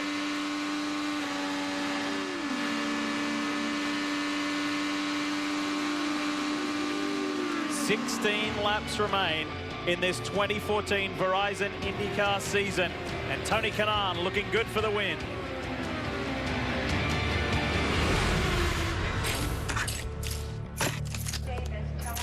Cooper engineers its tires not just for performance, but real life performance. So before you get in, get going, get gone. You need to get a tire that gets you, because life's a road trip. Come on, let's go. Buy 4 qualifying Cooper tires and get up to a $70 prepaid card by mail. See retailer for details. Hey, I'm Zendaya. If you're anything like me, you know how embarrassing pimples can be. But getting rid of them just got a whole lot easier. From the makers of Proactive comes X-Out, your acne solution in just one step. One step, and you're done. With X-Out, you wash in medicine that stays active to help keep skin clear and icy cool. Like magic in a little bottle. It's great. Go to xout.com now and get a free gift plus free shipping. You are going to love how awesome your skin looks. Wash in, X-Out. Wandering out into this great unknown. And when it's done, believe that I will yell it from that mountain. Find summer, the Chevy Labor Day sale. Get 0% financing for 72 months plus a total value of $4,000 on this 2014 Silverado All-Star Edition and make no monthly payments for 90 days.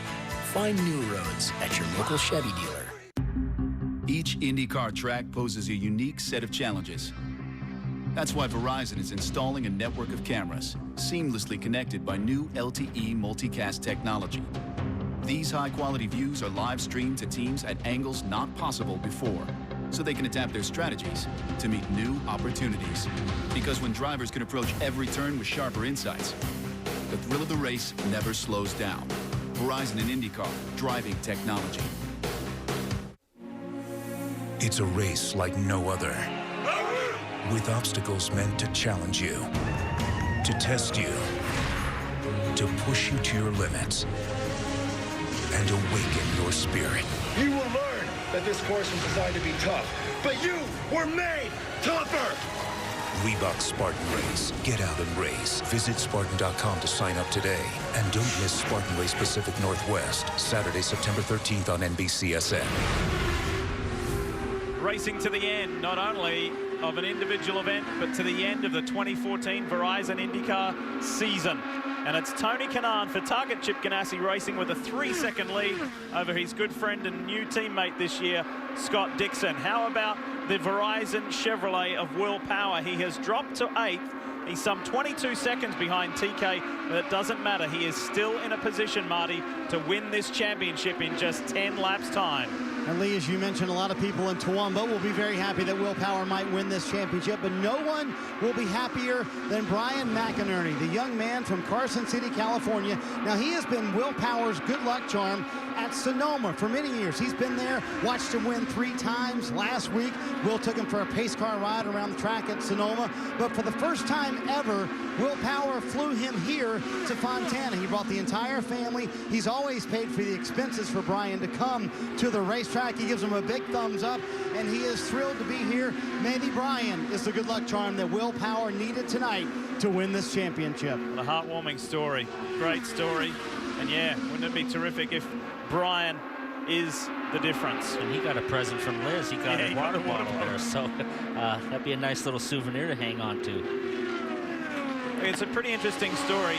This guy left Australia and headed to the UK. His dreams, his goal was Formula One. He did get to test a Minardi Formula One car as a result of winning his championship in Australia. Did F3, did World Series by Renault. There's a lot of people in the UK now watching. He made a lot of friends over there. Not only people in Australia, but people in the UK. It turns out America was his home for the longest term. Married an American in Liz. Townsend and I were talking at the beginning of the race before we went on air. I mean, it's hard to believe that he's been here now 10 years. And, you know, he's been in the Penske team now for 5. He's had 4 good shots at the championship. And, you know, there's many more to come. I think once he gets this one, I think there's more to come. And the guy who just has the driest sense of humor, if you ask him what he would really like to do if he had his choice, he'd play the drums and he'd race cars on dirt. It just so happens that he's very good in an open wheel car, on ovals, on short ovals, on street courses and road courses. Sounds like a heck of a life. World of Outlaws and playing cover songs. Well, that's what he did back in Swampert. That's what his dad got him into. Yeah, dirt track racing at Echo Valley. Next car's at start center. And he's come a long way. So he's finally put the pieces of the puzzle together. And if he can hang in there for another 5.5 laps, that big final piece that's been missing will be placed. And now you hear him pedal the car there. He ducks down low, and the reason for that is he doesn't want to do anything in dirty air that could disrupt the car. So he opted to just get out of the throttle, drop down low in clean air, and he's just nursing this thing. Can you imagine, guys, what he's thinking right now? There's 6 laps to go. Every possible thought can go through your head right now. What can go wrong? Is something going wrong with the car? Is the engine going to break? Anything can happen. When you're in a position to win a race or win a championship and you haven't done that, everything just rolls through your mind in the final stages. But he's not battling Castroneves. He can afford to just ride this out to the end, but you can't be overly cautious and let one of these slower cars come by and take the air off you and really cause you a problem that you didn't need to have. 5 more. 5 more. 5 more is the call. 5 more. Copy. And you can call yourself a champion.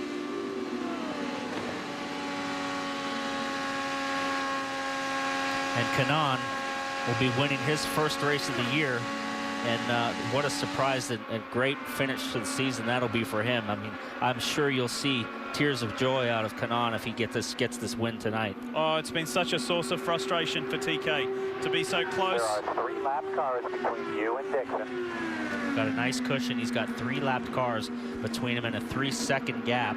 So with 4 laps to go now, he virtually almost have to come to a stop. As long as he continues to just stay at this speed, there's no way now that Dixon can catch him. And you know what, so many times Tony Kanaan has said this year, you know what, if I can't get the pole position, I want my teammate Scott Dixon to get it. If I can't win the race, I want my teammate Scott Dixon to win. I'm not sure if Dixie was close enough to challenge him. Dixie wouldn't just hang back a little bit and let TK get it. It's been a great bonding exercise as teammates this year. Yeah, I mean, I don't think he had as close a relationship as with the guys, some of the guys at Andretti, as he does with Dario and Dixon. I think those guys are really, really tight. They're real close. So, you know, those guys are like brothers. And I think he's really found a great spot here to finish out his career. You know, Tony Kanaan told me at Milwaukee, I asked him, I said, what's been the biggest impact Dario's had on Tony's performance here at Ganassi? And TK told me, he said, Dario tells me when to shut up. He never told me that. Less than 2 laps to go, and we're going to see an 11th different winner in the 2014 Verizon IndyCar Series. Quite an extraordinary season of racing. As it comes up to lap Bourdais in his old car. White flag, so. And 1 lap to go, guys. 249 laps in the books, and we haven't had a single failure that I'm aware of. We still have 20 cars running, I believe, with Pagenaud. Not a single reliability issue. Amazing. Yep. Still got to have straightaway, the old attrition rate story that we were talking about and reliability. But we've got two different winners here on two very different scales. We've got a race winner and we've got a championship winner that will be decided in less than half a lap. Tony Kanaan knows what it's like to win a championship. Tony Kanaan wins the MAV TV 500 to be the 11th different winner. But we look for that Verizon Chevrolet to come to the line for Will Power to be the 2014 champion. He comes down the back straight. This has been the wait. This has been the moment that everybody has spoken about, that Will Power has waited for. 3 times he has been denied an IndyCar championship. Well, not anymore. Will Power is an IndyCar champion. He does it for Team Penske, and finally the agony's over.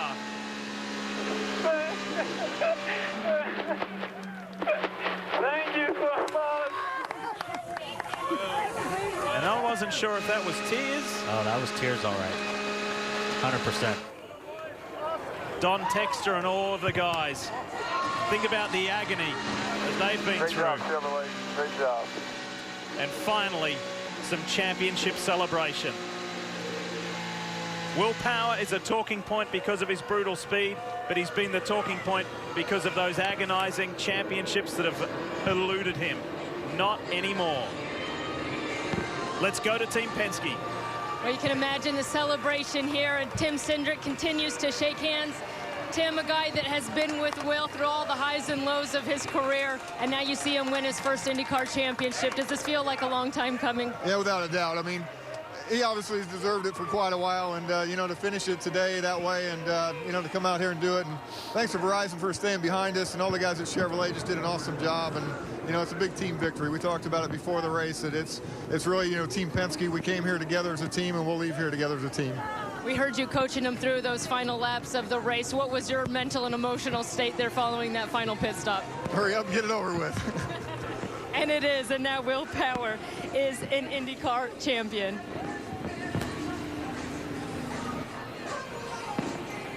Well, can't wait to hear what he has to say, because finally he doesn't have to ask himself that question anymore. I saw this guy when he first showed up on the scene in Indy cars when I was still racing, and I was blown away by how naturally talented he was and how fast he is. And I've always been one of his biggest fans, and he knows that from the beginning. I've always told him, I mean, you're the fastest guy I think I've ever come across in my career. What do you think, Townsend Bell? Yeah, I was just thinking about the Pocono race when he called out the booth at the end of the race, and then he called me on Tuesday after that moment, said, listen, I'm sorry, I shouldn't have done that. I said, hey, I'm also one of your biggest fans. I said the exact same thing. I said, you're the fastest guy in this series. You should be a 3-time champion. I said, the last thing that should be in your mind is some hack up in the booth. Go win a championship, keep your head down, don't worry about it, and let's see what you're made of. And he's done that. I'm really pleased for him and also for his guys, because they've come incredibly close. Incredible season. He's stood up and ran and tripped and ran and tripped, and Helio, I mean, put up a fight all night long, and just an incredible championship. Started with 3. It very quickly got down to 2 with Pagenaud and just the tough car that he had tonight. And now we get delivered the champion. And they talk about getting the monkey off your back. With him, it's like a semi-trailer on his back. And what's going to happen now? I mean, he's won on every type of track. He's won multiple times. And now where does he go? It's going to be awesome to watch. Marty? The celebration is a little reserved right now. I have a feeling it won't be later. Will Power, your 2014 Verizon IndyCar Series World Champion. I wish you could have seen the moment. He came in here and he closed his eyes for a good 45 seconds. Was that soaking it in, or was that the reaction of finally? That was one of the hardest races ever. Like, oh my God, I was crying over the line. It just went on, and you know, slowly made up positions, and the car wasn't great. So I was like, but man, so you got to thank Verizon and Roger Penske, Tim Cindric. It's just surreal, man. I can't believe it. You mentioned crying. What was the emotion like? Was it the relaxation or what? It's like, yeah, I'm so mentally exhausted now. Like, I just so exhausted. My hands are like numb from holding on the wheel so tight. Oh man, I want to be like a lot more excited, but I got just so drained. That was just mega. Can't believe I won it. Take us inside. What was the last 24 hours like for you? And really the last 7 days after the spin at Sonoma, after the poor qualifying, what were they like for you? Last 14 days been the worst in my life. Like, just mentally, just emotionally, just so bad. Not sleeping and stressing, and I feel bad for my wife, you know, keeping her up at night. I mean, it's just, man, what a, like, you never think it can happen, you know, until it happens. So. At Sonoma, did you think it was over? I believe I'm champion. I can't believe it. Yeah, I didn't think it was over, but I just known how things have gone in the past, so, oh, God. At what point tonight did you say, we're going to do this? Actually, I thought, when I took the lead, I thought, this is good. I think we have a pretty good shot here. And then when they said he got a drive, so I thought, okay, this is it, man. We can do this. We can win it. You can celebrate a little bit with you if you want, because you are forever a champion. That's unbelievable. I just been fighting for that. That's 15 years of hard work. Started taking it seriously in 2000, and that's just 15 years of hard work. He left Australia. He worked so hard. He came here to the United States, and he is now a 2014 Verizon IndyCar Series World Champion. Kelly. Of course, it came down to Will and his teammate here, Helio Castroneves, who's finishing up an interview here for his home country of Brazil. And he seems in good spirits, as he always does. You can always count on Helio to put a positive spin on everything. But Helio, sorry if I could get a quick word with you. Obviously, you come up a little bit short today. What's the emotion? No, it's great. I mean, you're talking about the team. Obviously, it's great. It's special now in the end. I was pushing extremely hard to us. I knew that the only way for us to get in front was through the pits. And I knew my in and out seems to be working very well, except the last one. And I got to drive through. My bad, guys, sorry. But AAA Machine and Chevy, Shell Pennzoil, Verizon, SKF, everyone, Hitachi especially. I mean, guys, thank you for a great season. I really appreciate that. Well done, Will. You're the champ, man. Good job. So I hope the rate in his house doesn't increase now, because every time I go and sleep in his house, he charges me. So, but in the end of the day, great season for Team Penske. 1, 2, and 4 for Juan Pablo. It's another second. Well, for Helio, it is his good friend and fellow Brazilian, Tony Kanaan, who won the race. Kevin's there. Tony Kanaan has not won since the Indianapolis 500. This has been a long time coming, and he's going to enjoy it. As he was coming down on the cool-down lap, he said, it's not bad for an old man, is it? He's going to celebrate with Chip Ganassi. And the Ganassi guys here win number 17, the first in the number 10 car. I had a good feeling about you this weekend. Did you feel like you had something to get this one done? So did I, man. It's been a long coming. I mean, Chip gave me the opportunity, target 25-year anniversary this year, and I'm so glad I did it. Chevrolet and all the sponsors. I mean, finally, you know, we had a team meeting this afternoon, and Chip says, if you win the last race, you get to brag about it for 7 months. So we went ahead and did it. So great team effort, 1-2, great pit stops. The boys did great, and what an awesome feeling, man. It's a long time coming.